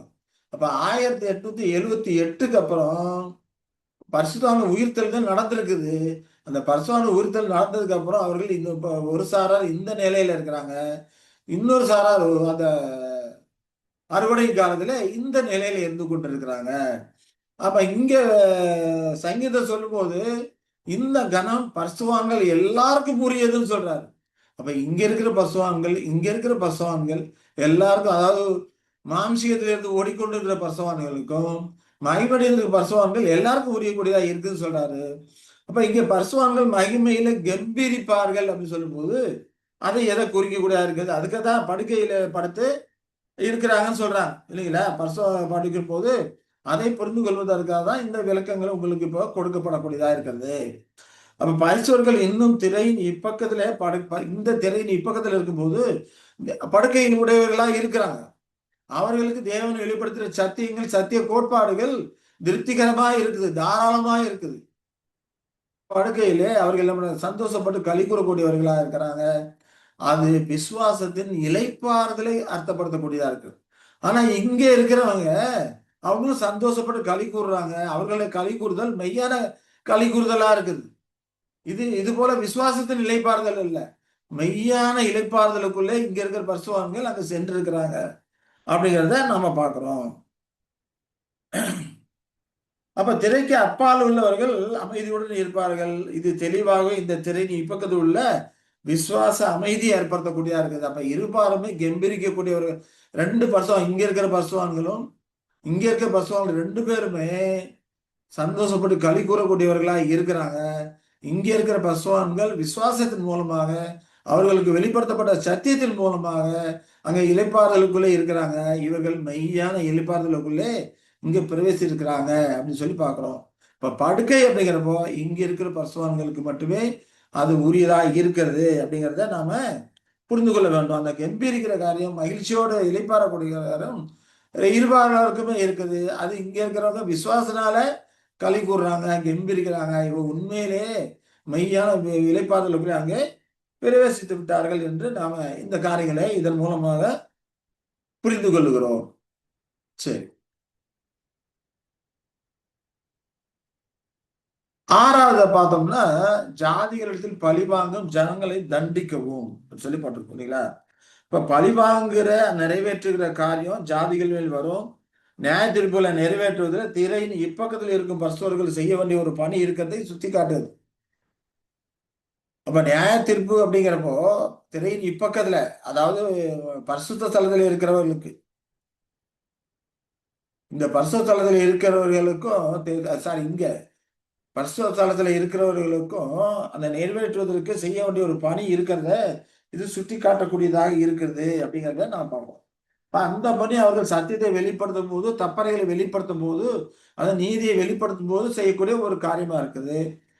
திரையில் அப்பக்கத்தில் இருக்கக்கூடிய பரிசுத்தவான்கள் அதிகார நிலையில இருப்பாங்க. ஆனா இங்க இருக்கிறவங்க அதிகார நிலையில இல்லை. திரையின் அப்பக்கத்துல இருக்க இந்த இடத்துல மகிமையில இருக்க பரிசுத்தவான்கள் இவர்களுக்கு சத்தியத்தை வெளிப்படுத்துறாங்க. இவர்கள் தான் இவர்களுக்கு சத்தியத்தை வெளிப்படுத்துறாங்க. சத்தியத்தை வெளிப்படுத்தும் மூலம் தீமையான காரியங்களிலே இவர்கள் வெளிப்படுத்தக்கூடியவர்கள். அந்த காலகட்டத்தில் தீமைகள் வெளியரங்கமாகும் அப்படின்னு சொல்லிடலாம். அப்போ சிலர் சொல்லுகிறதை நம்ம படிக்கிறோம் இல்லையா? அப்ப திரையின் பக்கத்துல இந்த பக்கம் இருக்கிற பரிசுத்தவான்கள் அதிகார நிலையால் இருக்கிறது அப்படிங்கிறது குறிக்கக்கூடியதா இருக்கிறது. இந்த நியாய தீர்ப்பு அப்படிங்கிறப்ப இங்க அதிகார நிலையிலிருந்து செய்யக்கூடியவர்களா இருப்பாங்க. இவர்கள் வந்து அந்த அதிகார நிலையில இல்ல, சத்தியத்தை வெளிப்படுத்தும் அந்த காரியங்கள் மூலமாக அந்த நியாய தீர்ப்பை செய்யக்கூடியவர்களா இருப்பாங்க அப்படிங்கிறத இது விவரிக்கக்கூடியதா இருக்கிறது. அப்ப புறஜாதிகள் மேல் அப்படிங்கிறப்ப அந்நிய ஜாதிகள், அந்த தேசங்கள் எல்லாற்று மேல இந்த காரியம் நடக்கக்கூடியதா இருக்குது. இதே ஆண்டவர் இந்த காலகட்டத்தில் சத்தியத்தை வெளிப்படுத்தும் போது தம்முடைய பிள்ளைகளுக்கு மத சம்பந்தமான காரியங்களை சத்திய காரியம் வெளிப்படுத்துகிறார். அதே போல மத சம்பந்தம் அல்லாத சத்தியம் வெளிப்படக்கூடியதா இருக்குது. அது செக்குலர் ட்ரூத்னு சொல்றோம். ஜனங்களுக்கு எவ்வளவு உரிமைகள் இருக்கு, ராஜாக்களும் பிரபுக்களும் மத குருமார்களும் எந்த விதத்தில் அவர்களை வந்து மூடத்தனமா வைத்து ஆண்டு கொண்டிருக்கிறார்கள் அப்படிங்கிற அந்த தீமையான காரியங்கள்லாம் அவர்களுக்கு வெளிப்படுத்துறது மூலமாக ஜனங்களுக்கு உரிமைகள் இருக்கு அப்படிங்கிறத, அவர்கள் உரிமைகளையும் சலுகைகளையும் அவர்களுக்கு வெளிப்படுத்துறாங்க.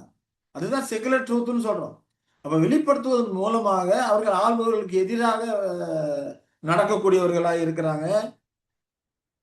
அப்ப 2 விதத்திலும் சத்திய காரியங்கள் இந்த காலகட்டத்திலே வெளிப்படக்கூடியதா இருக்குது அப்படிங்கிறத நாம புரிந்து கொள்கிறோம்.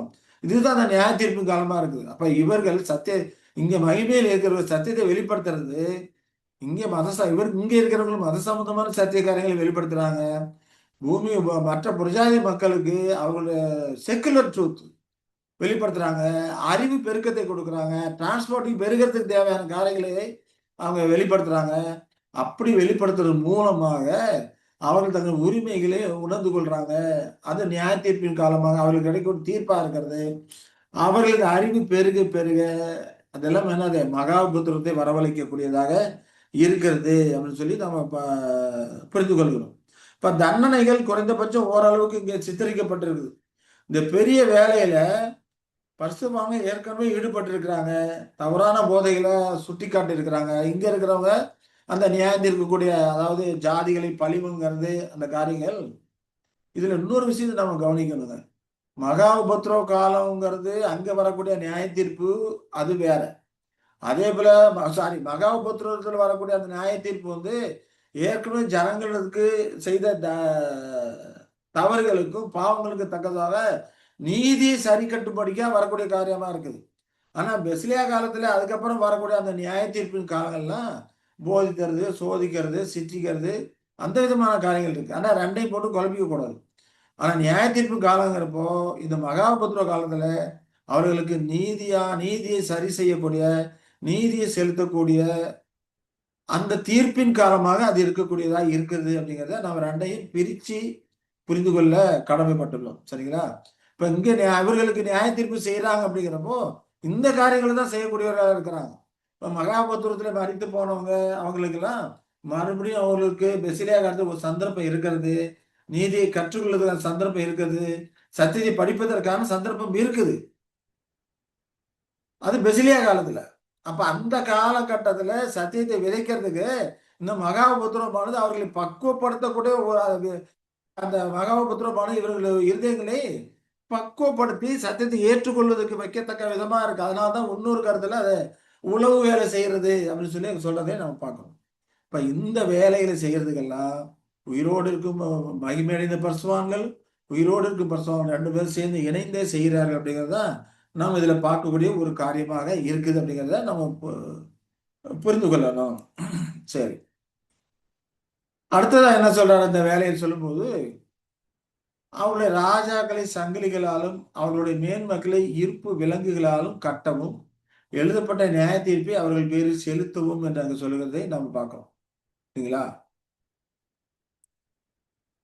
அப்ப எழுதப்பட்ட நியாய தீர்ப்பு செலுத்தணும், இருப்பு விலங்குகளால் கட்டணும். சாத்தான் பிரபஞ்சத்தை ஆண்டு கொண்டிருக்கிறான். எந்த விதமாக ஆண்டு கொண்டிருக்கிறான்? ராஜாக்கள், பிரபுக்கள், மதகுருமார்கள் இவர்கள் மூலமாக தான் ஆண்டு கொண்டிருக்கிறான். டைரக்டா அவன் ஆளுகளை காணக்கூடாத விதத்திலே அவன் இருக்கிறான். இவன் பிரபஞ்சத்தின் வானமாக அவன் சித்தரிக்கப்படுகிறான். பூமியிலே காணக்கூடிய விதத்திலே ராஜாக்களும் பிரபுக்களும் மதகுருமார்களும் அவனுடைய ஸ்தானாதிபதிகளாக இருக்கக்கூடியவர்களாக இருக்கிறாங்க. இதன் மூலமாக தான் அவன் ஆட்சி நடந்து கொண்டிருக்குது. இப்ப இங்க சொல்லும்போது ராஜாக்களும் மேன்மக்களும் இருப்பு விலங்குகளால் கட்டுறாரு அப்படிங்கிறப்போ அவர்கள் செயல்பட முடியாமல் தடுக்கிற ஒரு காரியம், செயல்பட முடியாமல் கட்டுற ஒரு காரியம், அது செயல்பட முடியாமல் கட்டுற ஒரு காரியம் எதன் மூலம் செய்யறாரு? சத்தியத்தின் மூலமா தான் செய்யறாங்க. அந்த சத்தியத்தை மூலமாக தான் செய்யக்கூடியவர்களா இருக்காங்க. அதுதான் செக்குலர் ட்ரூத், ரிலீஜியஸ் ட்ரூத், ரெண்டு விதமான சத்தியம் வெளிப்படக்கூடியதா இருக்குது. ரிலீஜியஸ் ட்ரூத் அப்படிங்கிற மத சமுதாய சத்தியம் அப்படிங்கிறப்போ அங்க ஓடிக்கொண்டிருக்கிற பர்சுவான்களுக்கு வெளிப்படுத்தக்கூடிய காரியமா இருக்குது. மற்ற புறஜாதி மக்களுக்கு செக்குலர் ட்ரூத்தை வெளிப்படுத்துறாங்க. அது மகிமை அடைந்த மகிமையில் இருக்கக்கூடிய அந்த பரிசுத்தவான்கள் கிறிஸ்துவ மனவாட்டி ஒப்பாரும் செய்யக்கூடிய காரியமா இருக்கிறது. பூமியிலே மாம்சத்தில் ஓடிக்கொண்டிருக்கிற பரிசுத்தவான்கள் மத சம்பந்தமான சத்தியத்தை வெளிப்படுத்தி அதுல இருக்க தப்பறைகளை எல்லாம் கலைந்து போட்டு இதுதான் மெய்யான சத்தியம் என்று வெளிப்படுத்தக்கூடியவர்களா இருக்கிறாங்க. இப்படி அந்த வேலையில இருபாலரும் இணைந்து செயல்படுகிறார்கள் அப்படிங்கிறத நாம இதன் மூலமாக புரிந்து கொள்கிறோம். அந்த புதிய ராஜா அந்த அந்தகாரத்தின் முன்னே அதிபதியா தள்ளிட்டு கட்டி போட்டு இறுதியான கவிழ்த்தலை கொண்டு வருவார். அப்ப இவர்களை கட்டி போடுற காரியம் சாத்தானை கட்டி போடுற காரியத்துக்கு இணையான ஒரு காரியம்.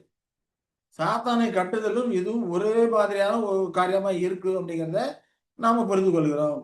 சரி, அது வேணா வசனம் படிக்கலாம். வெளிப்படுத்தினாகமும் 20 இல்லையா? 20 சொல்றார்.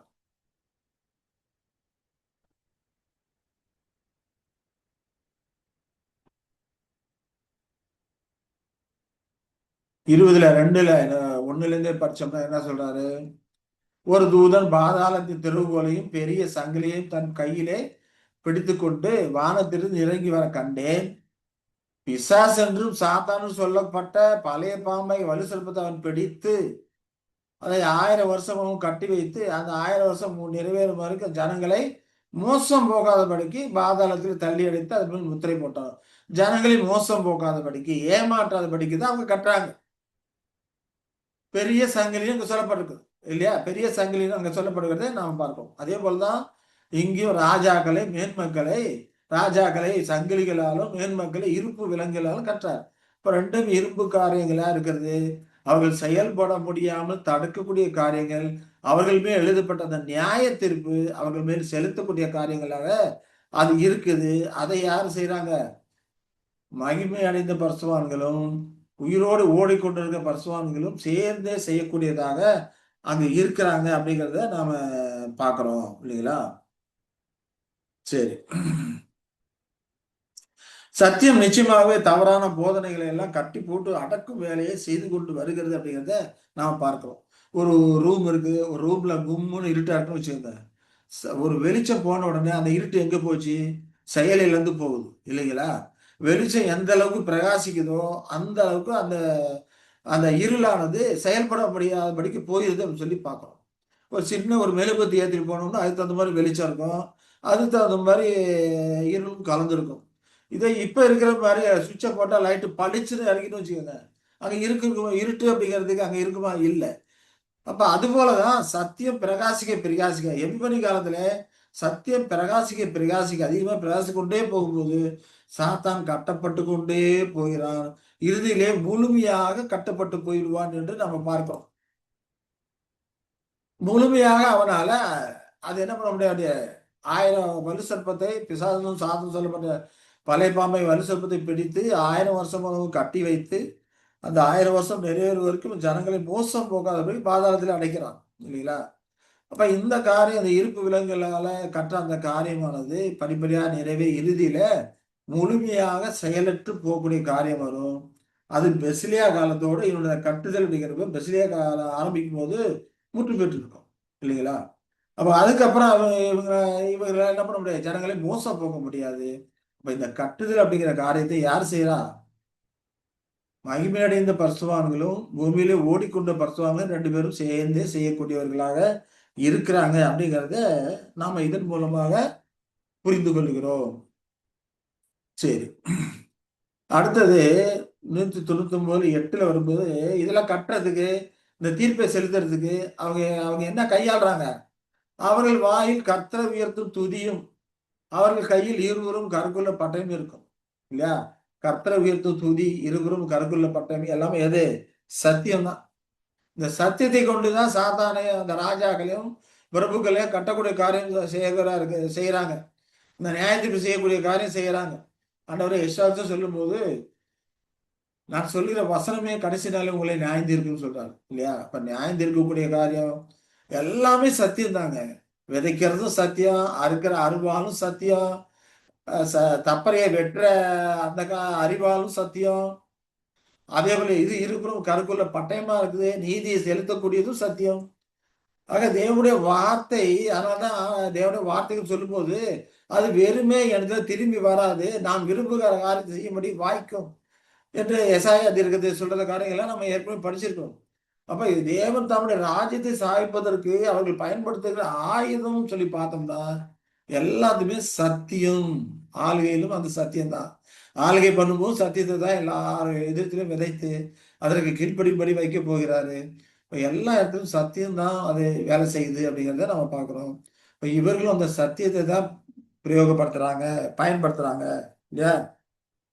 அப்ப தேவனை 8வது பார்க்கணும்னா அவர்கள் வாயில் கர்த்தரை உயர்த்தும் துதி இருக்கும், இருபுறம் கருக்குள்ள பட்டயம் இருக்கும் சொல்லப்பட்டிருக்கிறதை பார்க்கிறோம்.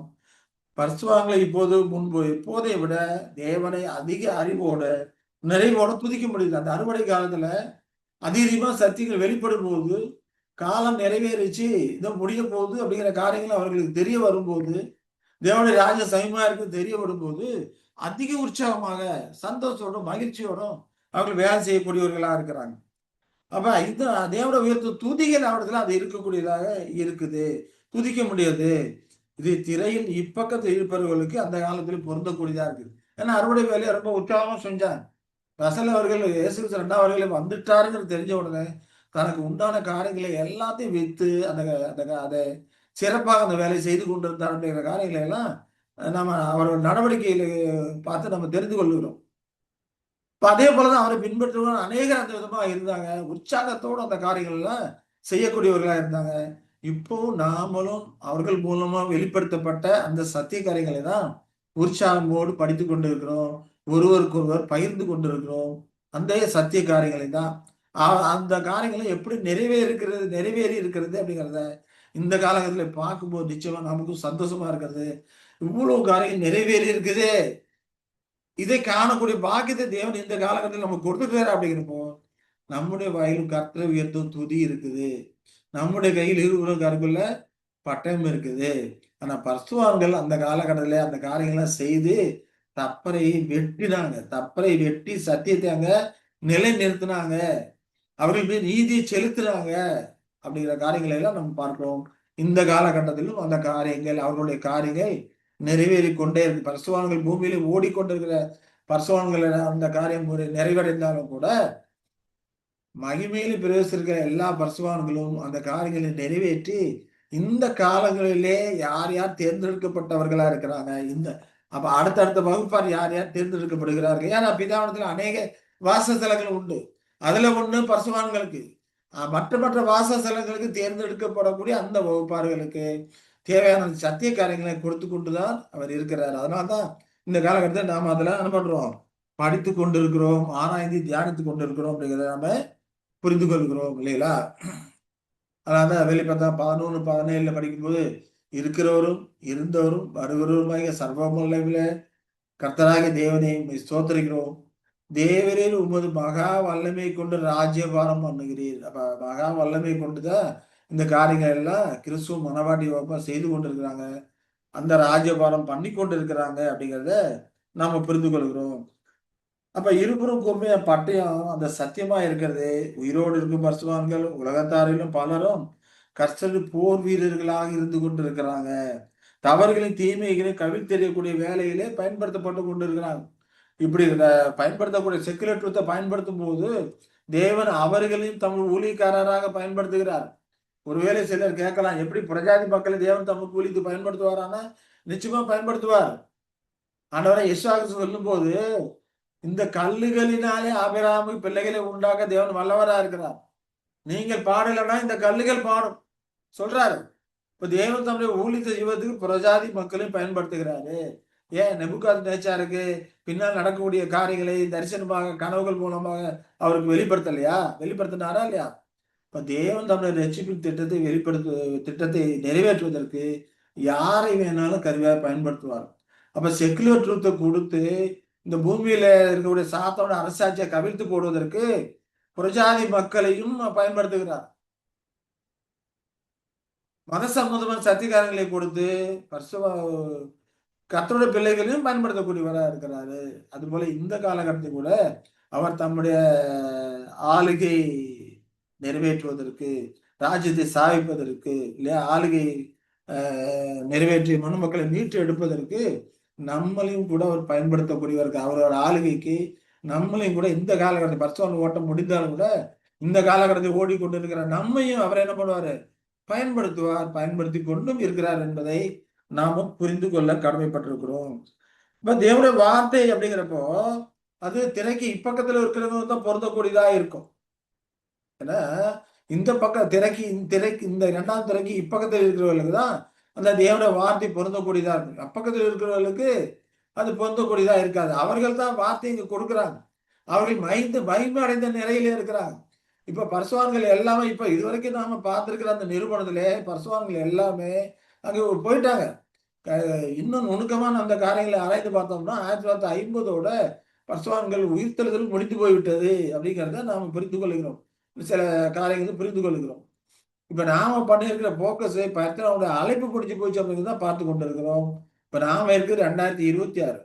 1950ஓடு அந்த காரியங்களும் முடிந்து போயிடுச்சு அப்படிங்கிறத ஆசரிப்பு கூட மற்ற பூர்ணி கோபுரம், இல்லையா, பிரமிடு பொறுத்த காரியங்கள்லாம் ஆராய்ந்து பார்க்கும்போது நமக்கு அந்த காரியம் விளங்கக்கூடியதா இருக்கிறது. அப்ப இப்போ தேவனுடைய வார்த்தை அப்படிங்கிறப்போ இங்க இருக்கிறவங்களுக்கு தான் அது பொருந்தக்கூடிய, அறுப்பு காலத்துல இங்க இருக்கிறவங்களுக்கு தான் பொருந்தக்கூடியதா இருந்தது. இவர்கள் எல்லாம் மகிமடைந்த நிலையில இருக்கிறாங்க. இவர்கள் தான் இவர்களுக்கு அந்த வார்த்தையை கொடுக்குறாங்க அப்படிங்கிறத நம்ம புரிந்து கொள்ளணும். அப்ப திரைக்கு இப்பக்கத்துல இருக்கிறவங்களுக்கு தான் தேவனுடைய வார்த்தை கொடுக்கப்படுது. சமூகத்தை அப்போ குத்து விளக்கழிச்சா இப்பக்கத்துல இருக்கக்கூடியவர்களுக்கு கொடுக்கப்படக்கூடியதா இருக்குது. இதுவும் முடிஞ்சு போச்சு. இப்ப உலகத்துல ஓடிக்கொண்டு இருக்கிற பரிசுத்தவான்கள் இவர்கள் சிஇசி வகுப்பாளர்களாக இருக்கிறார்கள். பிரஸ்டை பண்ணி எபி பண்ணி பாளையக்காரர்கள் அவர்களுக்கு தான் இந்த காலகட்டத்திலே சத்தியம் கொடுக்கப்படக்கூடியதா இருக்கிறது. அவர்கள் தான் இந்த காரியங்களை படித்துக் கொண்டு இருக்கிறவர்களா இருக்கிறாங்க. அவர்களுக்கு அது பொருந்தக்கூடியதாக இந்த காலகட்டத்திலே பொருந்தக்கூடியதா இருக்கும். நாம படிக்கிறது அறுப்பின் காலத்திலே, அறுவடையின் காலத்திலே இங்க இருக்கிறவர்களுக்கு பொருந்தக்கூடியதா இருக்குது அப்படிங்கிறத நாம புரிந்து கொள்ளணும். சரி, அப்ப அறுவடை காலத்துல சத்தியத்துக்கு விரோதமான அனைத்தையும் எதிர்க்கக்கூடிய வகையில இந்த காலகட்டத்துல இருந்தவர்களுக்கு அந்த இருபுறம் கருக்குள்ள அந்த பட்டயத்தை திறமையாக பயன்படுத்த தேவையான அறிவை தேவனுடைய ஜனங்களுக்கு முழுமையாக அவர்கள் கொடுத்திருக்கிறாங்க அப்படிங்கிறத நாம பார்க்கிறோம். அப்ப இதெல்லாம் நிறைவேற்றணும் இல்லையா? அப்ப இதெல்லாம் நிறைவேற்றுறதுக்கு தான் கனம், இதுல செயல்படக்கூடிய காரியம் கனமிக்க ஒரு காரியமா இருக்காது. இதெல்லாம் நிறைவேற்றுறது இந்த கனம் அவருடைய பரிசுத்தவான்கள் யாவருக்கும் உண்டாயிருக்கும் சொல்லப்படும் போது இந்த 2 வேலையுமே மைமடைந்த பரிசுத்தவான்களும் பூமியில உயிரோடு ஓடிக்கொண்டிருக்கிற பரிசுத்தவான்களும் அந்த அறுவடை காலகட்டத்துல இந்த காரியங்களை செய்தார்கள். அந்த வேலைக்குரிய அந்த கனம் இதே இருபாலருக்கும் உரியக்கூடியதாக இருக்கிறது அப்படிங்கிறத நாம இதன் மூலமா புரிந்து கொள்கிறோம் இல்லையா? அப்ப திரையின் இப்பக்கத்துல உயிரோடு ஓடி இருக்கிற பரிசுத்தவான்களுக்கு ஏதேனும் பொறுப்பு கொடுக்கப்பட்டா, பொறுப்பு கொடுக்கப்பட்டிருக்கு அந்த காலத்துல. அப்ப அது கொடுக்கப்பட்டிருக்கும் போது அது எந்த சந்தேகமும் இடமில்லாத அளவுக்கு ஒரு தெளிவாக இருக்கும். அவர்களுக்கு தெளிவாக சத்தியத்தை விளங்க பண்ணி இருப்பார். ஒருவேளை திரையின் இப்பக்கத்தில் உள்ள கர்த்தருடைய சில ஜனங்கள் அப்பக்கத்தில் உள்ளவர்களோட சேர்ந்து கூட அந்த காரியங்களை செய்திருப்பாங்க அப்படி அப்படின்னு சொல்லிட்டு ரசல் அவர்கள் ஒரு கொஸ்டின் ஆன்சர் சொல்றார். கொஸ்டின் 99ல சொல்லும்போது திரையின் இப்பக்கத்தில் உள்ள கர்த்தருடைய சில ஜனங்கள் அப்பக்கத்துல மகிமடைந்த அப்பக்கத்துல உள்ளவர்களோடும் சேர்ந்தும் சில நியாய தீர்ப்பு வேலை செய்திருப்பார்கள் என்று கொஸ்டின் நம்பர் 99ல 1ல அவரு விவரித்திருக்கிறார். அப்ப எழுதப்பட்ட நியாய தீர்ப்பு அப்படிங்கிற இது அனைத்துமே திரையின் இப்பக்கத்திற்கு சேர்ந்ததா இருக்கிறது. இன்னொரு கொஸ்டின்ல பார்த்தோம்னா கொஸ்டின் நம்பர் 387ல என்ன சொல்றாருன்னா, எழுதப்பட்ட நியாய தீர்ப்பு அப்படிங்கிறப்போ இது எல்லாமே திரையின் இப்பக்கத்திலே இருக்கிறவர்கள் சேர்ந்தவையா இருக்கிறது. எழுதப்பட்ட நியாய தீர்ப்புகள் நிறைவேற்ற வேண்டியவர்கள் இந்த பரிசுத்தவான்களேன்னு சொல்லிட்டு தான் கொஸ்டின் 387ல அவர் சொல்லியிருக்கிறார். அது மட்டும் இல்லாம கொஸ்டின் 387ல 2ல சொல்லும்போது யோர்தான் நதி அப்படிங்கிறது நியாய தீர்ப்பை குறிக்கக்கூடியதா இருக்குது. அந்த யோர்தானை அடிப்பது என்பது சத்தியத்தை நியாய தீர்ப்பு உண்டாக்கும் விதத்திலே அறிவிப்பதை குறிக்கலாம் அப்படின்னு சொல்லிட்டு இந்த எலியா இந்த பட்டயத்தை கையாளுவான்னு சொல்லி அங்க சொல்லப்படுறதை நம்ம பார்க்கிறோம் இல்ல. அப்ப இந்த கணம் அப்ப இதுக்கு எதற்காக படிக்கிறோம்னா இந்த கணனுடைய பரிசுத்தவான்கள் யாவருக்கும் உண்டாகும்னு சொல்லும்போது இது மகிமையடைந்த பரிசுத்தவான்களுக்கு உரியதா இருக்கிறது. பூமியில உயிரோடு ஓடிக்கொண்டு இருக்கிற பரிசுத்தவான்களும் உரிய ஒரு காரியமா இருக்குது.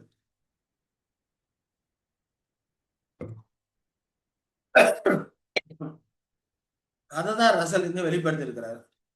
அது மட்டும் இல்லாம ரீப்ரிண்ட் 5451ல சொல்லும்போது அவர் ஒரு காரியங்களை இன்னும் கொஞ்சம் இதை கருத்து தெளிவா சொல்றார். என்ன சொல்றாருன்னா இந்த மகிமை அவருடைய பரிசுத்தவான்கள் அனைவருக்குமே உண்டு. இதுவரைக்கும் பரிசுத்தவான்களுடைய அந்த மகிமை பற்றிய விளக்கம் திரைக்கு அப்பால், அதாவது முதலாம் உயிர்த்தெழுதல நிறைவடைந்த பின்பே அவர்களுக்கு உரியது என்று நாம் சந்தேகிக்காமல் நாம கடந்த காலத்துல எண்ணி இருந்தோம். ஆனா இந்த வார்த்தைகளை இன்னும் கவனமாக ஆராய்ந்து பார்க்கும்போது இந்த கருத்திலே நாம் முழுமையாக உறுதியாக இருக்க வேண்டாம் என்று தோன்றுகிறது அப்படிங்கிறார். ஒரு சாத்தியமான கருத்தாக நாம என்ன முன்வைக்கிறோம் அப்படின்னா ஒரு காலம் வரலாம், அப்போது பரிசுத்தவான்களில் ஒரு பகுதியினர் ஏற்கனவே மகிமையில் திரைக்கு அப்பால் இருப்பாங்க. அதே வேளையில இன்னும் மாம்சத்தில் இருந்து திரைக்கு இப்பால் இருக்கக்கூடிய மற்ற பரிசுத்தவான்கள் தங்கள் ஆண்டவரின் சந்தோஷங்களில் மிகவும் நிறைவாக பங்கு கொண்டு அவருடைய வேலையில் பங்கேற்பார்கள் என்று அவர் அந்த ஆர்டிக்கல்ல சொல்லியிருக்கிறார். இப்ப இந்த விளக்கத்தின்படி எல்லாம் நாம பார்க்கும்போது, ஏன்னா அவர் தானே 7ஆம் தூதன் எக்கால சத்தமா இருக்கிறாரு இல்லையா. அதனால இந்த இந்த விளக்கத்தின்படி அவர் என்ன சொல்றாரு அப்படின்னு சொல்லி பார்த்தோம்னா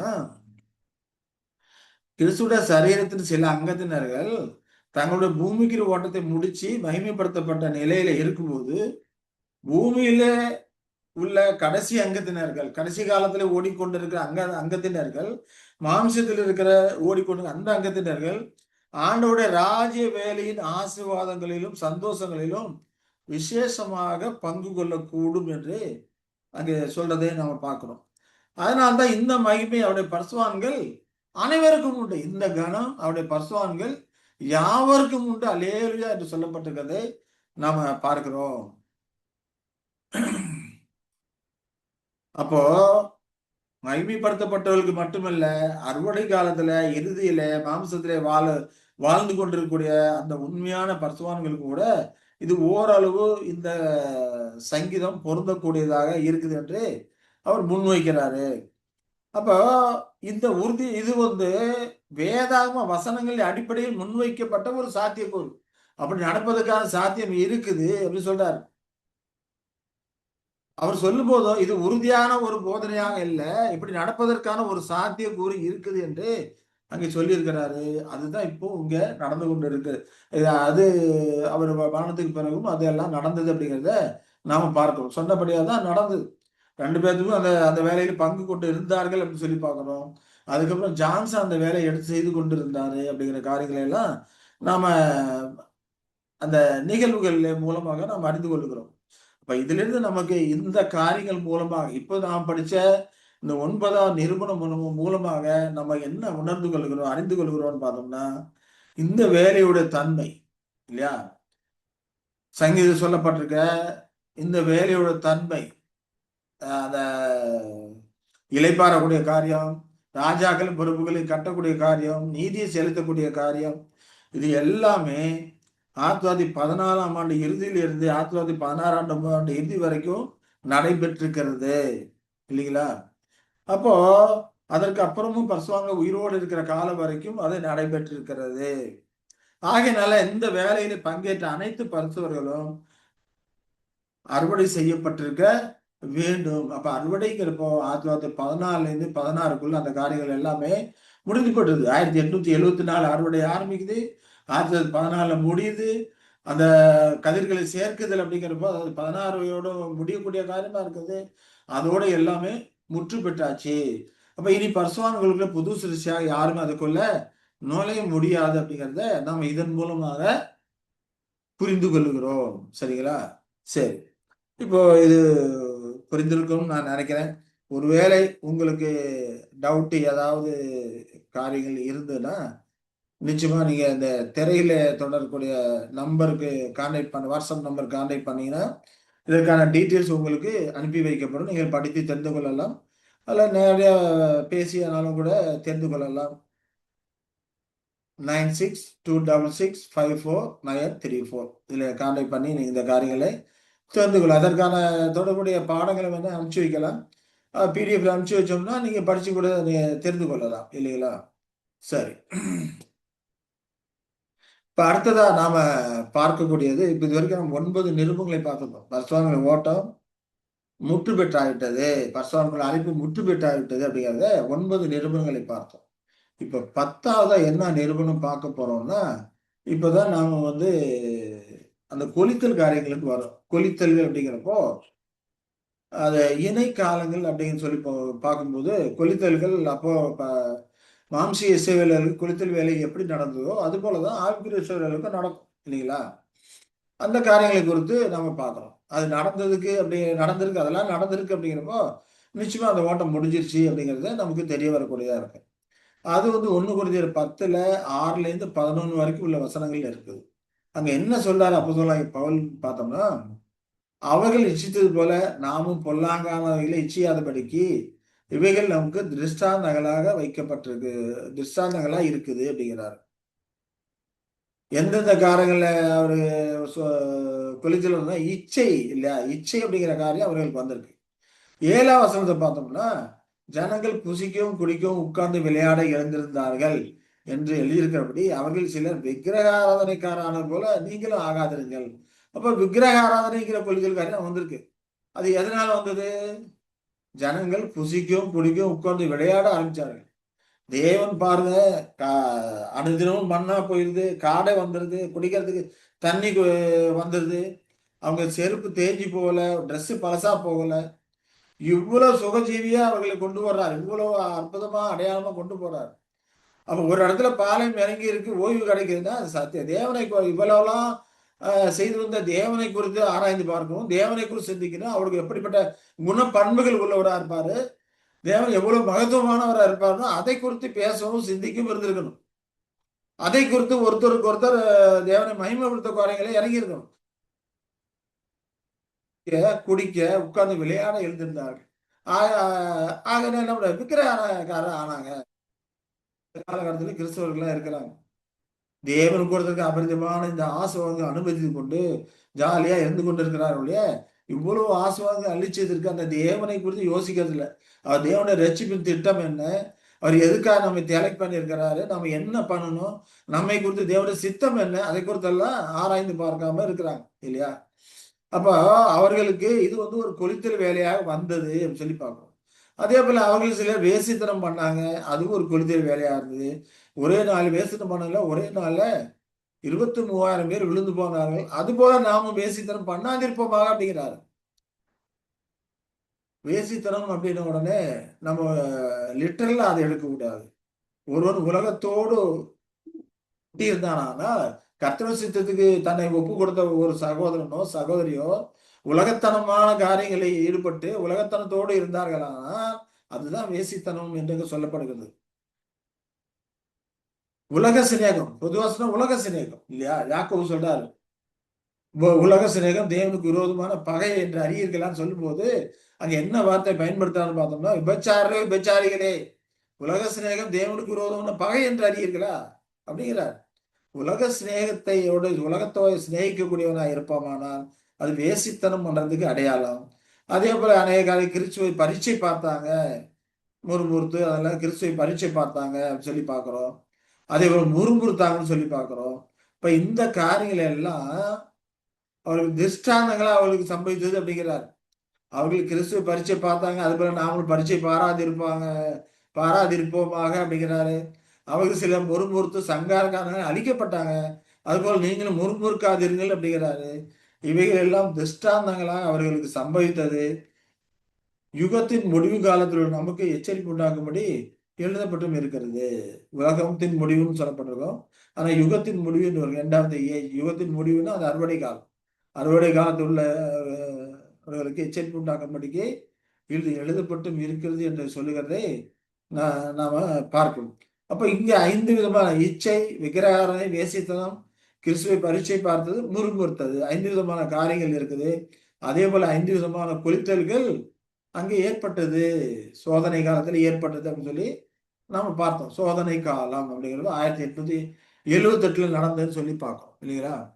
இங்க திருஷ்டாந்தங்களாக அவங்களுக்கு சம்பவித்தது அப்படின்னு சொல்லி சொல்லப்பட்டதை நாம் பார்க்கிறோம். அதுல சாம்பிள் அதுல பார்த்தோம்னா ஒரிஜினல் அந்த கிரேக்க வார்த்தைக்கு அந்த ஒரிஜினலா இருக்கிற எந்த வார்த்தையிலேருந்து வந்ததுன்னு பார்த்தோம்னா 1180ல இருந்த வார்த்தையா இருக்குது. அது சாம்பிளர் அல்ல டைப், அதாவது நிழல் அடையாளமாக அவர் சம்பவித்திருக்கிறது அப்படிங்கிறத இங்க சொல்றதை நாம பார்க்கிறோம். இப்ப இந்த 5 கொளுத்தல்கள் ஏற்கனவே நம்ம பார்த்தோம் இல்லைங்களா? அந்த 5 கொளுத்தல்கள் என்ன எப்ப ஆரம்பிச்சதுன்னா கிபி 1878ல ஆரம்பிச்சது கொளுத்தல். மீட்கும் பலி மறுதளிப்பு பார்பர் மூலமாக அது ஆரம்பித்ததுன்னு சொல்லி பார்க்கிறோம். இந்த சோதனை காலம் அப்படிங்கிற இதுல நாம இந்த காரியங்களை கொடுத்து பறிச்சோம் இல்லைங்களா? பூமியில குடியிருக்கிற மேல எல்லாரும் வரக்கூடிய அந்த சோதனை நேரத்துக்கு தப்பிக்கொள்ளும்படிக்கு நான் உங்களை பாதுகாப்பேன். அந்த நிறுவனத்துல நம்ம படிச்சோம். 5 கொளுத்தல் வந்தது. முதலாவது கொளுத்தல் அப்படிங்கிறப்போ மீட்கும் பலி மறுதளிப்பு. 2வது கொளுத்தல் எப்போ வந்துன்னா 1882ல வந்து மெய்யான தேவனில் நம்பிக்கை இல்லாதபடிக்கு அந்த காரியங்களை வந்தது. அதே போல 1892ல பார்த்தோம்னா கலப்பட சேர்க்கை வர ஆரம்பிச்சது. அதாவது மற்ற உலகத்தரமான அந்த காரியங்கள் எல்லாம் நம்ம உலகத்தோட ஒத்து போகணும் அப்படிங்கிற காரியங்கள்லாம் வர ஆரம்பிச்சது. அதே போல 1903ல பார்த்தோம்னா மறுமலர்ச்சி வரணும். அதே போல நாம வந்து பூமியில வெறும் சத்தியத்தை மட்டும் சொன்னா பட்டாது, மறுமலர்ச்சிக்காக சொல்லணும். சமுதாய மறுமலர்ச்சி மேம்பாட்டுக்காக அந்த காரியங்கள் எல்லாம் அதையும் நம்ம சொல்லணும், எடுத்து பேசணும் அப்படின்ற மாதிரியான வந்தது. இது பாஸ்டர் ரசலோட வைஃப் மூலமா கூட இந்த பிரச்சனை வந்தது அப்படின்னு சொல்லி சொல்லப்படக்கூடியதா இருக்கிறது. அதே போல அதுக்கப்புறம் முரண்பாடுகள் பாஸ்டர் ரசல் என்ன எந்த விதமான காரியங்களை அது நியமித்து வைத்தாரோ அதெல்லாம் மாற்றி அமைக்கணும் அப்படிங்கிற மாதிரியான முரண்பாடுகள்லாம் வர ஆரம்பிச்சது. உதாரணத்துக்கு பார்த்தோம்னா அவர் வந்து புக்ஸ் எல்லாம் பிரிண்ட் பண்ணி ஃப்ரீயா தான் கொடுத்துட்டு இருந்தாரு. நம்ம அதெல்லாம் ஃப்ரீயா கொடுக்க கூடாது, காசுக்கு தான் கொடுக்கணும். அப்பதான் அவங்க வாங்கி படிப்பாங்க போவாங்க. மற்ற உலகத்தார் இப்ப மற்ற சபைக்காரெல்லாம் எப்படி செஞ்சிருக்காங்க அது போல நாம செய்யணும். ஆகிலாம் இந்த அமைப்புகளை சில காரியங்கள்லாம் மாற்றி அமைக்கணும் அப்படின்னு சொல்லிட்டு அந்த முரண்பாடுகள்லாம் வர ஆரம்பிச்சது. இப்ப இதெல்லாம் நடந்த உண்மைகளா இருக்கு. 5 கொளுத்தல்கள் அதுக்கு இசைவா அறுவடை காலத்துல நடந்த உண்மைகளா இருக்குது. 1917ல பார்த்தோம்னா அது வந்து 6வது ஒரு கொளுத்தலாக வந்தது. ஏன்னா பாஸ்டர் ரசல் அவர்கள் 1914 மறிச்சிட்டாரு. மறிச்சதுக்கு அப்புறம் அங்க எல்லாருமே ஆளாளுக்கு பிச்சு போயிட்டாங்க. அங்க ருதர்போர்டு பார்த்தோம்னா அவரு வாட்ச் அவர் சொசைட்டியை கைப்பற்றி கொண்டிருந்தாரு. அதுமாதிரி டான் அப்படிங்கிறவங்க பிரிஞ்சு போனாங்க. பைபிள் ஸ்டூடெண்ட் அப்படிங்கிறவங்க சொல்லிட்டு ஒரு குரூப் பிரிஞ்சு போனது. இப்படி நிறைய குரூப் அதுல இருந்து நம்ம ரசல்ட் இருந்து பிரிஞ்சு போயிட்டாங்க. அப்ப அங்க புரட்சி ஆரம்பமாச்சு அப்படின்னு சொல்லி பார்க்கணும். மொத்தம் 6 கொளுத்தல் அந்த அறுவடை காலத்துல பார்த்தோம்னா கிட்டத்தட்ட அந்த 16 வரைக்கும் உள்ள காலங்கள்ல 5 கொளுத்தல்கள் இருந்தது அப்படின்னு சொல்லி நம்ம பார்க்கணும் இல்லையா? சரி. இப்ப இதெல்லாம் எதற்கு இணையா இருக்குது? இப்ப அதுக்காக தான் இதை படிக்கிறோம். இந்த காரியங்களுக்கு இணையா இருக்குது. நிலையில் அடையாளத்தை சொல்லப்பட்டிருக்குல்ல, இஸ்ரவேல் ஜனங்களுக்கு இச்சை வசப்பட்டாங்க, விக்கிரகாராதனைக்காரங்க, வேசித்தனம் பண்ணாங்க, கிறிஸ்துவை பரீட்சை பார்த்தாங்க, முறுமுறுத்தாங்க. இந்த காரியங்களுக்கு இணையாக அங்க அறுவடை வேலை அங்க நடந்தது. கொளித்தல் வேலை அறுவடை காலத்துல கொறித்தல் வேலை நடந்தது அப்படின்னு சொல்லி நம்ம பார்க்கிறோம். இதை குறித்து இன்னும் கொஞ்சம் டீட்டெயில்ஸா பார்த்தோம்னா முதல் 1878ல பார்பர் மூலமா வந்து யார் யார் மூலம் அந்த கொளுத்தல் வேலை வந்தது அப்படிங்கிறத இந்த சார்ட்ல கொடுக்கப்பட்டிருக்கிறது. 1878ல பார்பர் மூலமாக வந்தது. மீட்கும் பலி அவசியம் கிடையாது அப்படின்னு சொல்லி அந்த தத்துவத்தை அவர் கொண்டு வந்தாரு. அதே போல இன்ஃபிடலிசம் அப்படிங்கிறது அது அது யார் மூலம் வந்ததுன்னா பேட்டன் ஆடம் ஜோன்ஸ் அப்படிங்கிற மூலமாக வந்தது. அதே போல காம்பினேஷனிசம் அப்படிங்கிற அந்த காரியம் யார் மூலமா வந்ததுன்னா பிரையான் ரோகர் அட்மாசன் அப்படிங்கிற மூலமாக அந்த காலங்கள்ட்ட வந்தது. மறுமலர்ச்சி அப்படிங்கிறப்போ பாஸ்டர் ரசலோட ஒய்ஃப் மூலமே வந்தது. உமன்ஸுக்கெல்லாம் பெண்களுக்கு உரிமை இருக்கிறது, ஓட்டு உரிமை இருக்கிறது, பெண்களுக்கு சம உரிமை இருக்கிறது அப்படிங்கலாம் ஒரு மறுமலர்ச்சி கொண்டு வரணும். அதையும் நம்ம உபதேசிக்கணும் அப்படின்ற மாதிரி எல்லாம் சொல்ல ஆரம்பிச்சாங்க. அத சிவில் சிவில் சம்பந்தமான அந்த உரிமைகள் எல்லாம் நம்ம எடுத்து சொல்லணும் அப்படின்லாம் வரேன்னு சொல்லி அவங்க எதிராக முறுமுறுக்க ஆரம்பிச்சாங்க. அதே போல கான்ட்ரடிக்ஷனிசம் அதுவும் வர ஆரம்பிச்சது அப்படின்னு சொல்லி பார்க்குறோம். அது யார் மூலம்னா எம்சி பெயில் அப்படிங்கிற மேல வில்லியம்சன், அப்புறம் ஹென்னிங்ஸ் அப்படிங்கிறவரு இல்லையா, இவர்கள் மூலமா அந்த காரியங்கள்லாம் வந்தது அப்படின்னு சொல்லிட்டு அந்த இருக்குது. அது புரட்சி அப்படிங்கிறப்போ சத்தியத்துக்கு விரோதமாக அதோட அரேஞ்ச்மெண்ட்டுக்கு விரோதமாக வந்த புரட்சி அப்படிங்கிற 1917 வந்தது. அது ரூதர் போர்டு மற்றும் சிலர் மூலமாக அது வந்தது அப்படிங்கிற காரியங்கள் எல்லாம் நம்ம இதெல்லாம் நடந்த நிகழ்வுகள். இன்னைக்கு அநேக பைபிள் ஸ்டூடெண்ட்காரங்களுக்கு பைபிள் அதோட ரசலை பத்தி எல்லாம் அதிகமா தெரியாது. ஏன்னா யாரும் அதை குறித்த காரியங்களை சொல்றது கிடையாது. ரசல்ட்டு நம்ம வந்தவங்க தான் அப்படின்னு சொன்னா அதிகமா சொல்றது கிடையாது. இது கிடையாது. அதே போல ருத்ரபோட வந்து ஜெகோவா விட்னஸ் ஆரம்பிச்சு நடத்தி கொண்டு இருக்கிறாரு. ஆனா ஃபவுண்டர் யாருன்னு சொல்லுவாங்க ரசல்னு சொல்லுவாங்க. ரசல் அதை ஆரம்பிச்சாரு இல்ல. ஆனா ஜெகோவா விட்னஸ் ஆரம்பிச்சது ருத்ரபோர்டு. அவர் தான் ஃபவுண்டர். ஆனா அவர் பேரை வச்சுக்குவாங்க. அவர் தான் ஃபவுண்டர். அங்கேயே தான் நாங்க வந்தோம். அவர் வழியா தான் நம்ம வந்தோம் அப்படின்ற மாதிரியான காரியங்களை சொல்லி கொண்டு இருப்பாங்க. இப்ப இந்த மாதிரி எல்லாம் பிரிந்து போனாங்க. இதெல்லாம் நடந்த நிகழ் உண்மைகளாக இருக்கக்கூடியதாக இருக்குது அப்படிங்கிறது நாம பார்க்கிறோம் இல்லைங்களா?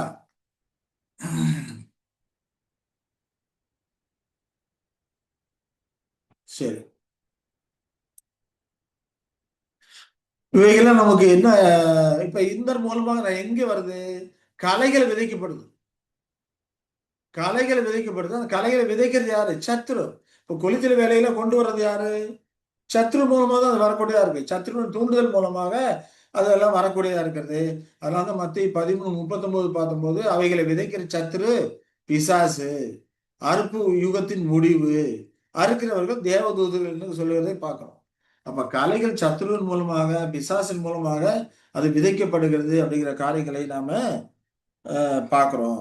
அப்ப இதனால நமக்கு என்ன தெரியுது? அறுவடை 1916ஆம் ஆண்டு இறுதிக்குள்ள முடிந்திருக்கணும். அதே போல அங்க நான் வந்தது போல கொளுத்தல் வேலையில் இங்கேயும் வந்தது.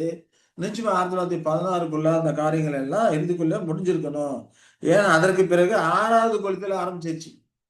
முறுமுறுப்பு அப்படிங்கிற 6வது கொளுத்தல் ஆரம்பிச்சிருச்சு இல்லையா? புரட்சி அப்படிங்கிற 6வது கொளுத்தல் ஆரம்பிச்சிருச்சு. ஆனா அதனால அதற்கு முன்னாலே இந்த காரியங்கள் எல்லாம் முடிந்திருக்க வேண்டும் அப்படிங்கிறத நாம புரிந்து கொள்கிறோம். இந்த 6வது சோதனை அப்படிங்கிறப்போ இங்க 5 தானே கொடுத்திருக்கு. 6வது சோதனை குறித்து நம்ம எங்க கொடுத்திருக்குன்னா, எசேக்கியேல்ல கொடுத்திருக்கு. 6வது காரியங்களை குறித்து எசேக்கியேல்ல கொடுத்திருக்கு. 6வதா சொல்லும்போது எசேக்கியேல் 9:2ல நம்ம படிக்கிறோம். என்ன படிக்கிறோம்? இதோ 6 புருஷர்கள் வெட்டுகிற ஆயுதங்களை தங்கள் கையில் பிடித்துக்கொண்டு 6 பேரு. அங்க 5 கொளுத்தலுக்கும் அவங்க வெட்டுகிற ஆயுதங்களை பிடித்துக் கொண்டு இருந்தாங்கன்னு சொல்லி பார்க்கிறோம். 5 இங்க 6வது ஒரு காரியம் வருது இல்லையா? 6 புருஷர் வெட்டுகிற ஆயுதங்களை தங்கள் கையில் பிடித்துக்கொண்டு வடக்கே பார்த்த உயர்ந்த வாசலின் வழியிலிருந்து வந்தார்கள். அவர்களில் சணநூல் அங்கி தரித்து தன் அறையில் கணக்கனுடைய மைக்கூட்டை வைத்திருந்த ஒருவன் வந்தான். அவர்கள் உள்ளே பிரவேசித்து வெண்கல பலிபீட தண்டையில் நின்றார்கள் சொல்லப்படுகிறது இல்லையா? அப்போ 6 பேத்துல ஒருத்தர் மைக்கூடு கணக்கனா இருக்கிறார். சணநூல் அங்கி தரித்து மைக்கூடு கணக்கனா இருக்கிறாரு அப்படிங்கிறத பார்க்கிறோம். இந்த மைக்கூடு கணக்கன் தான் பாஸ்டர் ரசல் அவர்கள். அவர் தான் நம்ம ஏற்கனவே நெத்தியில முத்திரை போட்டத ஒரு தடவை குறித்து நாம பார்த்தோம். ஒரு நிருபணம் இல்லையா? மகாபுத்திரம் வர்றதுக்கு முன்னால ஊழியக்கார நெத்தியிலே முத்திரை போடும்னு சொல்லி பார்த்தோம். அதற்கு இணையாக இங்கே மைக்கூடு கணக்கன் நெற்றியில அடையாளம் போடுறார். என்ன எதுக்காக அடையாளம் போடுறாரு? அடுத்த எதுக்கு அடையாளம் போடுறாருன்னு பார்த்தோம்னா, அதுக்கு முந்தின வசனங்களை படிச்சு பார்த்தோம்னா தெரியும். நகரத்துல செய்யக்கூடிய அநியாயங்கள் இருந்தும் பெருமூச்சு விட்டு அழுகிற அப்படிப்பட்டவர்களுக்கு நெத்திலே அடையாளம் போடு அப்படின்னு சொல்லப்படுறதை பார்க்கிறோம். அப்ப இங்க 6 புருஷர்கள் வெட்டு ஆகில பிடித்து கொண்டு வர்றாங்க. அடையாளம் போடுற வரைக்கும் வெட்டக்கூடாது. அதான் இங்க சொல்லக்கூடிய ஒரு காரியம் இல்லையா? இங்க வடக்கே பார்த்த உயர்ந்த வாசலிலிருந்து அவர்கள் வர்றாங்கன்னு சொல்லி நாம பார்க்கிறோம். அப்ப 6வது சோதனை ஆரம்பமாகுது. 1917 ஆரம்பமாகுது. அந்த 17 ஆரம்பமாகறதுக்கு முன்னால இவரு என்ன பண்ணணும்? அடையாளம் போட்டு தீரணும். அடையாளம் போட்டு தீர்ந்ததுக்கு அப்புறம் அந்த புரட்சி ஆரம்பமாகும். இல்லையா? அந்த 6வது கொலிதல் அப்படிங்கிறது அடையாளம் போட்டு தீர்ந்ததுக்கு அப்புறம் ஆரம்பமாகக்கூடிய புரட்சியின் தன்மை ஆரம்பமாகும் அப்படிங்கிறது இதன் மூலமாக நாம புரிந்து கொள்கிறோம். இதற்கு இணையாக சங்கீதத்தில் சொல்றார். சங்கீதம் 107ல 10லேருந்து 12 வரைக்கும் சொல்லும்போது, தேவனுடைய வார்த்தைகளுக்கு விரோதமாய் கலகம் பண்ணி, உன்னதமானவருடைய ஆலோசனை அசட்டை பண்ணினவர்கள், அந்தகாரத்திலும் மரண இருளிலும் வைக்கப்பட்டிருந்து, ஒடுக்கத்திலும் இரும்பிலும் கட்டுண்டு கிடந்தார்கள். அவருடைய இருதயத்தை அவர் வருத்தத்தால் தாழ்த்தினார், சகாயர் இல்லாமல் விழுந்து போனார் சொல்லி பார்க்கிறோம். தேவனுடைய வார்த்தைகளுக்கு விரோதமாக கலகம் பண்ணக்கூடியவர்கள், அவருடைய ஆலோசனை அசட்டை பண்ணக்கூடியவர்கள் எல்லாம் எப்போ ஆரம்பிச்சது? 1914. எப்போ? அடையாளம் போட்டு தீர்ந்ததுக்கு அப்புறம். அடையாளம் போடுறது யாரு? ரசல் அவர்கள் இல்லைங்களா? அவர் தான் அடையாளம் போடுறாரு அப்படிங்கிறத நம்ம அந்த காலகட்டத்தில். அப்ப அடையாளம் முத்திரை போடுறது இல்லாம என்னது? சத்தியம். அந்த காலகட்டத்தில் வெளிப்படுத்தப்பட்ட அந்த சத்தியத்தை தான் குறிக்கூடா இருக்கு. முத்திரை போடுறது அடையாளம் போடுறதுல எங்க? நெத்தியில. நெத்தி எதை குறிக்கிறது? அறிவை குறிக்கூடா இருக்கு. அறிவு நமக்கு சத்திய அறிவை அதிகமாக கொடுக்கக்கூடிய காரியங்களை தான் அந்த முத்திரை போடுறது அல்லது அடையாளம் போடுறது அப்படிங்கிற காரியங்கள் எல்லாம் குறிக்கக்கூடியதாக இருக்குது அப்படிங்கிறத நாம புரிந்து கொள்கிறோம். சரி, இது இந்த காரியங்களை குறித்து சொல்லும் போது மல்கியா 3ல படுக்கும்போது அவர் உட்கார்ந்து வெள்ளியை புடமிட்டு சுத்திகரித்து கொண்டிருப்பார். அவர் லேவியின் புத்திரரை சுத்திகரித்து அவர்கள் கர்த்தருடையவர்களாய் இருக்கும்படியும் நீதியாய் காணிக்கை செலுத்தும்படியும் அவர்களை பொன்னை போலும் வெள்ளை போலும் புடமிடுவார் என்று சொல்கிறதை நான் பார்க்கிறோம். இந்த சோதனைகள்லாம் எதற்காக வருது? இந்த கொலித்தல் வேலை எதற்காக வருதுன்னா, கர்த்தரோட உண்மையான பிள்ளைகளை புடமிட்டு சோதித்து அவர்களை பொன்னாக விளங்க பண்ணணும். வெள்ளியும் பொன்னையும் பொன்னாக விளங்க பண்றதுக்கு தான் இந்த கொலித்தல்கள் எல்லாம் தேவன் அனுமதிக்கிறார். சத்திய சகோதரர் மத்தியிலே இந்த கொலித்தல் வேலையெல்லாம் வருது. வர்றதெல்லாம் வெளியிலே இல்லை, ரசலோட ஓடிக்கொண்டவர்கள் மத்தியிலிருந்து வரக்கூடிய ஒரு காரியமா இருக்குது. யூதாஸ் வெளியிலேருந்து வரல. ஆண்டவரை யெசுவாசை காட்டி கொடுக்கிறோம் வெளியிலேருந்து வரல. 12 பேத்துல ஒருத்தர்ல இருந்து வந்தாங்க அப்படின்னு சொல்லி நம்ம பார்க்கிறோம். அதே போல இந்த காலகட்டத்தில் ஓடிக்கொண்டிருக்கும்போது பரிசுத்தவான்கள் மத்தியில் இருந்துதான் சில கலைகள் வந்து என்ன பண்ணுவாங்க? அந்த கலைகளை விதைச்சது யாரு? சத்ரு. சத்ரு அவர்கள் மத்தியில இருக்கக்கூடிய பலகீனமானவர்களுக்கு கலைகளை விதைத்து அவர்களின் மூலமாக இந்த காரியங்களை செய்ய ஆரம்பிப்பான். குளித்தல் வேலையெல்லாம் செய்ய ஆரம்பிப்பான். அப்ப இதெல்லாம் உண்மையான கர்த்தருடைய பிள்ளைகளை வெள்ளியை போல பொன்னை போல புடமிடக்கூடிய ஒரு காரியமாக அது இருக்கிறது. உலக தோற்றமும் தேவனுக்கு தம்முடைய கிரியை எல்லாமே தெரிஞ்சிருக்கிறது. ஆகையினால அறுவடை காலமா இருந்தாலும் கூட அந்த அறுவடை காலத்திலே உண்மையான சத்திய சகோதரர் யாரு? உண்மையான தேவனுடைய பிள்ளைகள் யாரு? முற்றுமுடிய வெற்றி சென்றவர்கள் யாரு அப்படிங்கிறது தேவனுக்கு தெரியும். ஏன்னா அப்போஸ்தலர் 15:18 சொல்லும்போது உலக தோற்றம் முதல் தேவனுக்கு தம்முடைய கிரிகளை எல்லாம் தெரிந்திருக்கிறது அப்படிங்கிறப்போ அந்த காலகட்டத்தில் அடையாளம் போட்டது, நெத்தியில முத்திரை போட்டது எல்லாமே 1,44,000 பேர். முத்திரை போட்டதெல்லாம் அந்த எண்ணிக்கை சொல்லப்படுது. இங்கே முத்திரை போட்டதுல எண்ணிக்கை இங்க சொல்லப்படல அப்படிங்கிறத நம்ம பார்க்கணும். அப்ப 1,44,000 பேர். ஏன்னா யார் யார் 1,44,000 பேர் யாரு அதுக்கு தகுதியானதுங்கிறது அவருக்கு தெரியும். உலக தோற்றம் முதலே தேவனுக்கு தெரிஞ்சிருக்குது. பயணம் முத்திரை போட்டாச்சு. அப்ப அறுவடை காலத்துக்கு அப்புறம் இதுக்கப்புறமும் அது அந்த காரியம் இருக்குது அப்படின்னு சொல்றது தவறான ஒரு போதனையா இருக்குது அப்படிங்கிறத இதன் மூலமா புரிந்து கொள்ளுகிறோம். இந்த அடையாளம் போடக்கூடிய அந்த காரியங்களை குறித்து பின்னால நம்ம அது ஒரு நிரூபணமா அடுத்த ஒரு காரியமா நம்ம இதை குறித்து நம்ம பார்க்கலாம். அப்ப இதுல இருந்து நம்ம என்ன தெரிஞ்சுக்கிறோம்? அறுவடை காலம் அதெல்லாம் முடிஞ்சு போச்சு. அந்த கொளித்தல் வேலை அதெல்லாமும் கூட முடிஞ்சு போச்சு. இந்த காலகட்டத்துல நாம இருக்கிறது 2026. இதுல 1916, 1919, 50 அந்த வாக்கிலும் முடிஞ்சிருச்சு. இப்ப இந்த காலகட்டத்துல நாம இருக்குன்னு சொல்லக்கூடாது. அது தவறான ஒரு உபதேசமா இருக்குது அப்படிங்கிறத நாம புரிந்து கொள்கிறோம். இந்த நிரூபணம் இது நமக்கு நிரூபிக்கக்கூடியதா இருக்குது அப்படிங்கிறத நாம பார்க்கணும். சரி.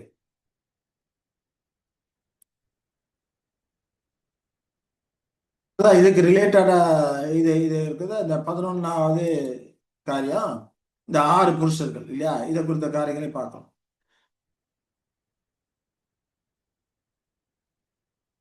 10வது நாம பார்த்தது குளித்தலுக்குரிய காரியங்களை பார்த்தோம் இல்லையா. 5 குளித்தல்கள் அங்க நடந்தது. அதனால இந்த வேலை முடிஞ்சிச்சு பார்த்தோம். இப்ப 11ஆ பார்க்கும்போது இந்த 6 புருஷர்கள் குறித்த காரியங்களை பார்க்கலாம். கொஞ்சம் விரிவாக விளக்கமா இதுல பார்க்கலாம். எசேக்கியேல் 9:2 சொல்றாரு, 6 புருஷர்கள் வெட்டுகிற ஆயுதங்களை தங்க கையில் பிடித்துக் கொண்டு வடக்கே பார்த்த உயர்ந்த வாசல் வழியிலிருந்து வந்தாங்க.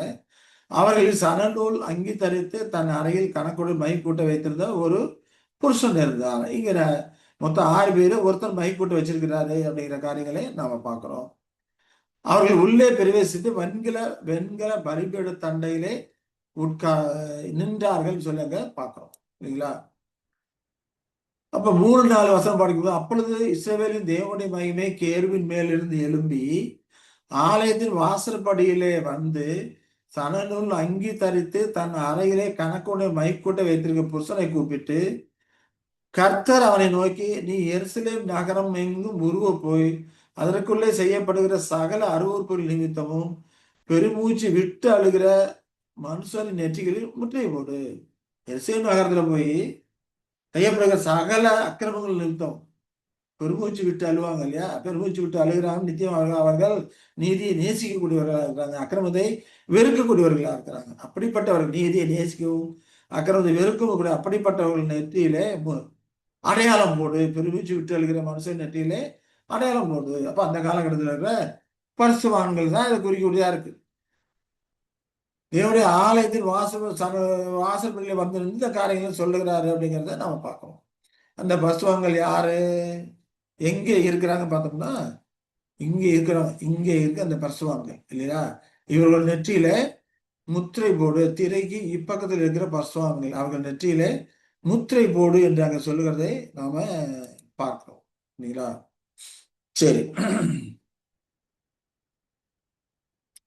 107 சரி. அப்போ எழுத்து கருவி இல்ல, எழுத்து கருவி கொண்ட ஒரு மனிதன் இருக்கிறான்.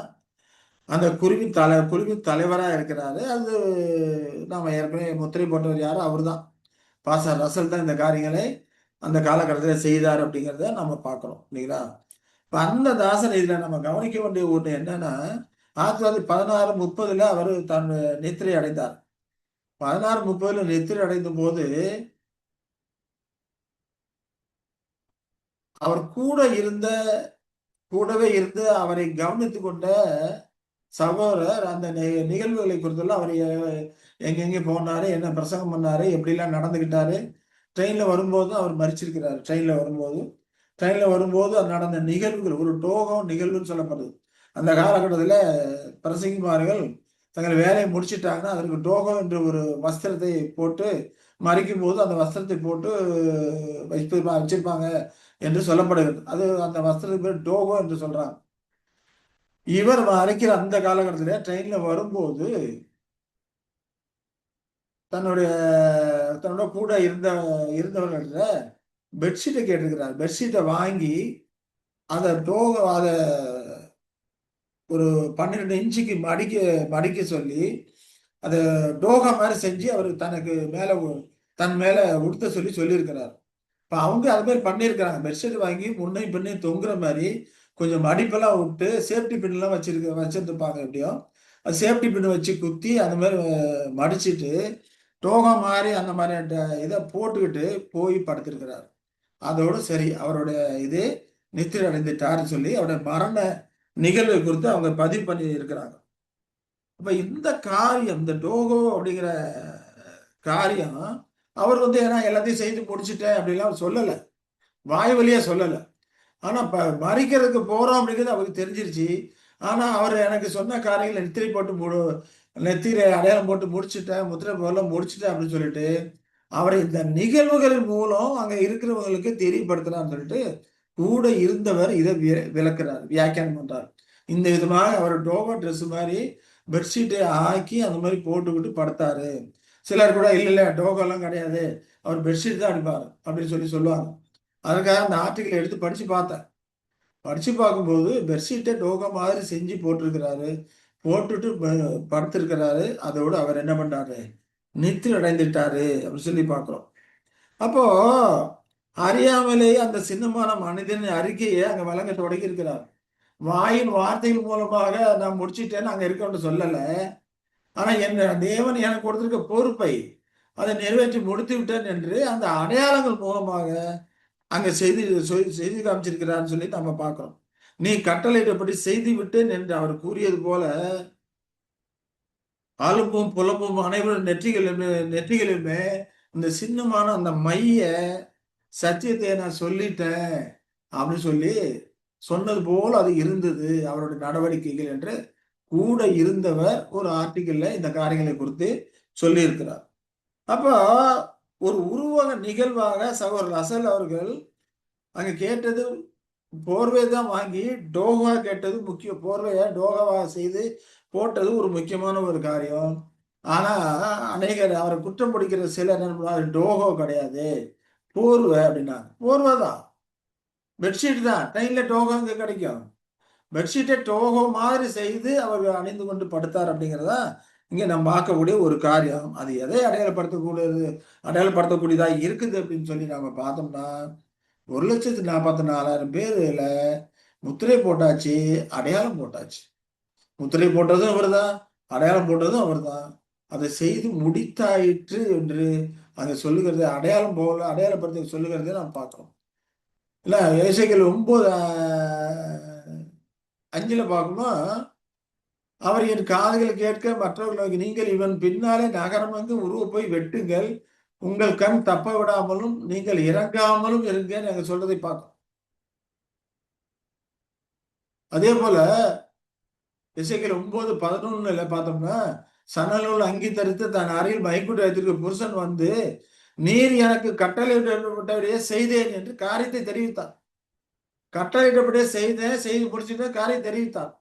அப்ப அவர் மறிக்கும் போது அவரு வெளிப்படுத்தி அவர் தன்னுடைய செய்கையில வெளிப்படுத்தின அந்த காரியம் செய்து முடிச்சிட்டாரு.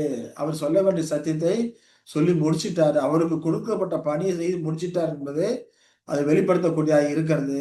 அதற்கு இணையாக முத்திரை போடும் காரியம் இருக்குது. வெளிப்படுத்த 7:3 பார்க்கிறோம்.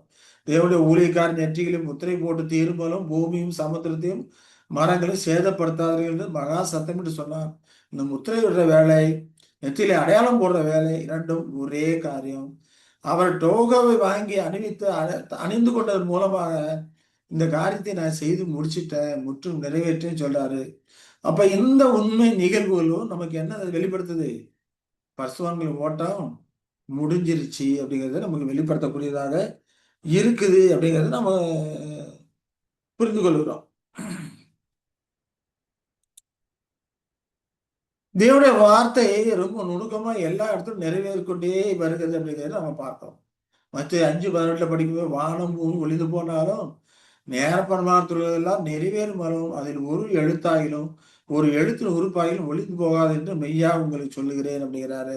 அதேபோல 24:35 படிக்கும்போது வானம் பூமி ஒளிந்து போகும், என் வார்த்தைகளோ ஒளிந்து போவதில்லை என்று அங்கே சொல்லுகிறதை நாம் பார்க்கிறோம்.